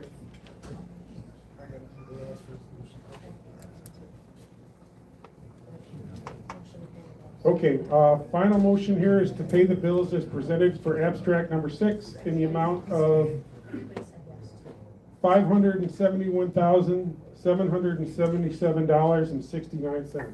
Could I get a motion? Jamie, could I get a second? Sharice? All in favor? Aye. Opposed? Okay, and we will go with an open meeting if anybody else has anything they want to discuss. While the microphone's still working. We'll Is there charge any them kind out. of a bylaw you guys got on the board here saying, like, this is what I think. I don't think you guys should make one passing of a law or vote on one without at least 25, 30 Scriba residences sitting in here. You're not gonna make them, how are we gonna make them come? Just so it can't go under our chin or behind our back. We'll come to the meetings, third Wednesday of every month. And to the planning board. Becky just said That's when you all postage is vote. too high. It's very high. Okay, so are we gonna go by the list? Yep. Okay, Linda Crackle? She's gone. Okay, Penny? I'm gonna hold for a few minutes back. Charles Palmer? What's this for? I'm sorry. This is general meeting right comments. now. Anything else you want to Do you have say? anything you Oh. want to talk about with the, from the agenda items? No, I think everybody's done a decent job at where we're at right now, so. Okay. Fred Fanning? I do. They talk a lot about policy tonight, but the policy was decided by our former supervisor, and you have selective memory. Okay, but I'm gonna try and help that picture right there. Here's another picture. This is what the town board, present town board, the press, an appointed town board member thinks of you, the voters. Want one? Don't need it. Don't need it? Okay. Do you remember? I'm good. It's not me. I didn't ask you that, that's the point. Do you remember? Okay, I'm gonna refresh the audience. We had an official zoning meeting back there, and an appointed town board member was flashing everybody the bird, basically. Pardon? he's no longer Didn't say he was, I said he was an appointed town board member at that time. I came to the next meeting and said, why do you have such obnoxious behavior from a town board member? I'm talking, shut up! Why, Kevin? Shut up, I'm talking. I got my 5 minutes, and I'm gonna talk. Quorum is right here. She said, I was up here, I said, you can appoint this members before the election. That would have been good. That would have been the right thing to do. I would have accepted an apology if they said, he did his. We said, this is when the town board does their best work. This is their thinking finger. So by that, not by this policy. This is the policy I'm gonna go for. Okay? And there's only one other thing here too. The whole disagreement with everything boiled down to one person. Kevin, you need to resign. Okay? Would anybody like something? Hey, here's another thing. Dan from Erie I County. didn't, that's a lying sack of shit. I didn't leave him on the hallway. I gave him to a private person. That's right. I just want to come up here and speak to the board one last time. I just want you guys to remember, when you sat up here with over 150 residents, and your attorney left you high and dry with no answers, like guy asked you, is there going to be a municipal warrant to get on somebody's property? And you guys sat there with your thumbs in your ass like you didn't know the answer. And the reason you didn't know the answer is because your boy over here, the cancer of this town, he left you guys high and dry. So I want you to really think about that when he's writing these laws and writing this stuff up. He's a schmuck. He's not very intelligent on the stuff. He got it wrong. He literally had to make a policy because he's too big of a head to apologize. He literally made a policy that abides by the Constitution, which he was so correct and right to tell the trooper or the sheriff when he came here that day. He asked, am I going to be arrested for filming from my seat? And the attorney answers for the police, yes, you are. and the police go onto the paper to write, we disagreed with the attorney. I have a question. But the thing is, just remember as you guys sat in this seat during 2.5 hours of hot seat, who put you there? Who put you there? He's got a lawsuit against 190 some residents. He's suing the wrong people. You're bound to lose. He's an idiot. He should be suing the clerk who finalized it. Now you guys got him suing residents. He's suing the wrong person. You can't even win that. It's dead in the water. But like at the end of the day, just remember, this attorney put you in that hot suit. He brought the heat to this town. All these policies because of his ignorance. And you guys got him as your town attorney. These people will abuse. He will abuse the laws and stuff that you guys are trying to write. Tabling it, that was ridiculous. You guys should have brought it to a vote and killed each one of those because you don't need them. You've made it this far without them. And this guy here, he's going to cost you a lot of money if you guys don't get rid of him. Just remember that. And for all you who didn't like my shirt, there's way more of you in this audience who want one for yourself. So for all you who don't think my speech is inappropriate, and we got a board member here, elected or appointed board member to where I said a word and this dude assaulted me in the face. Not even close. Yeah. What'd you do when I called your old lady a bitch because she had words to say about me because I didn't put my hand over my heart. I stood like this for the pledge, and she wants to say a bunch of words, and when I say a word back, you hit me in the face. That's what you did. Look at any camera here. You hit me in the face. Just remember that. This is more of Scriba down here with their elected officials and their appointed officials. Just remember who brought this here. These are the tactics of Mr. Dan Warmus, folks. Do we know? The tactics of Dan Warmus, right. Everyone, please. I point out scumbag attorneys. That's what I do. That's the tactic of Dan Warmus. You got it right, buddy. Well, let me point out that Dan Warmus is January 6th rioter. Pardon. We need to stop. Pardon. Stop talking over the Was speaker. arrested.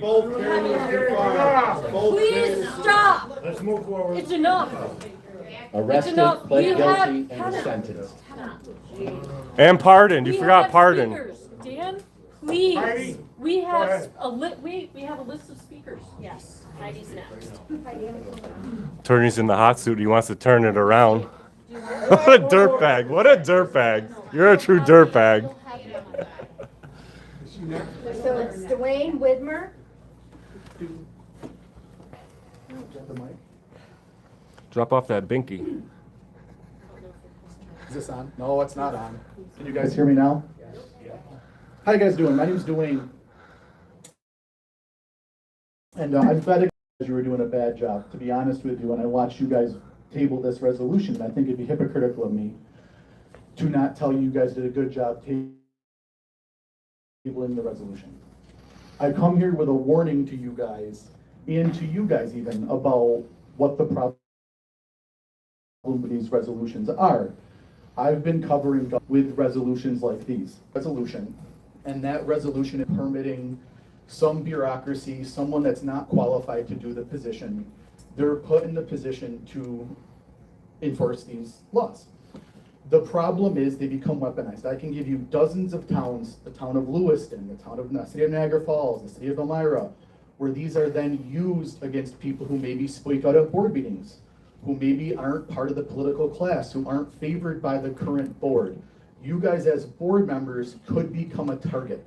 If they replace you and decide they do not like you, these laws can be weaponized against you. The solution isn't to pass more laws. They have to pay for an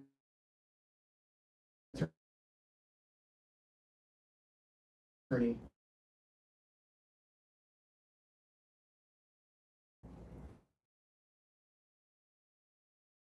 To fight the law. You guys don't pay for the attorney. They also pay for the town attorney.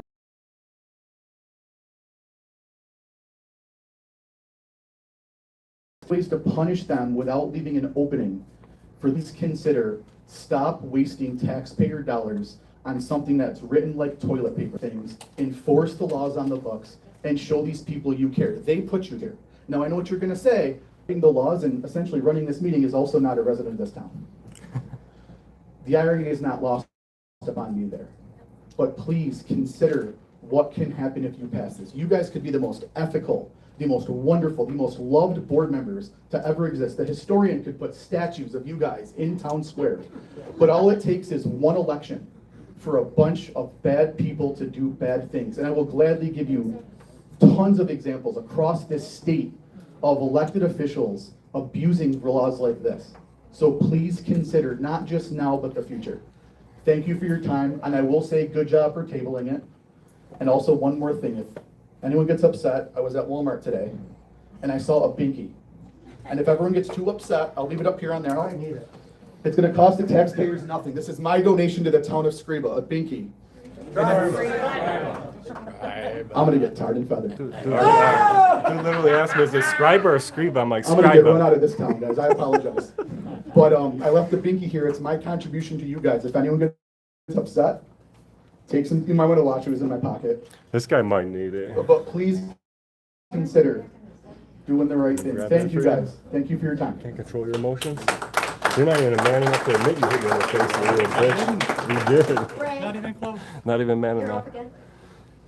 No? Okay, Chris Davis? He left, right? Alan?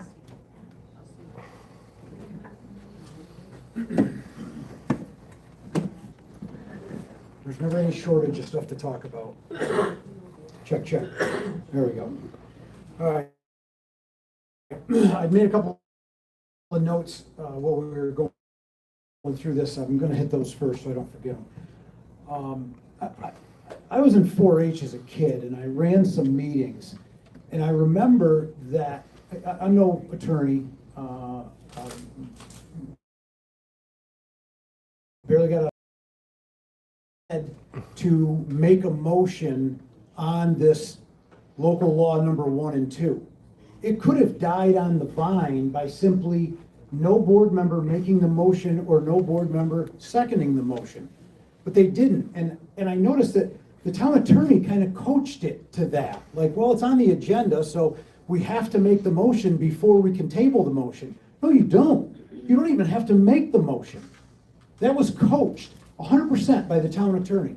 The next thing that I noticed is when Charisse brought up the law on recording, the town attorney explained it by saying that the town's insurance company had sent out information on recordings and so on, sent us this information.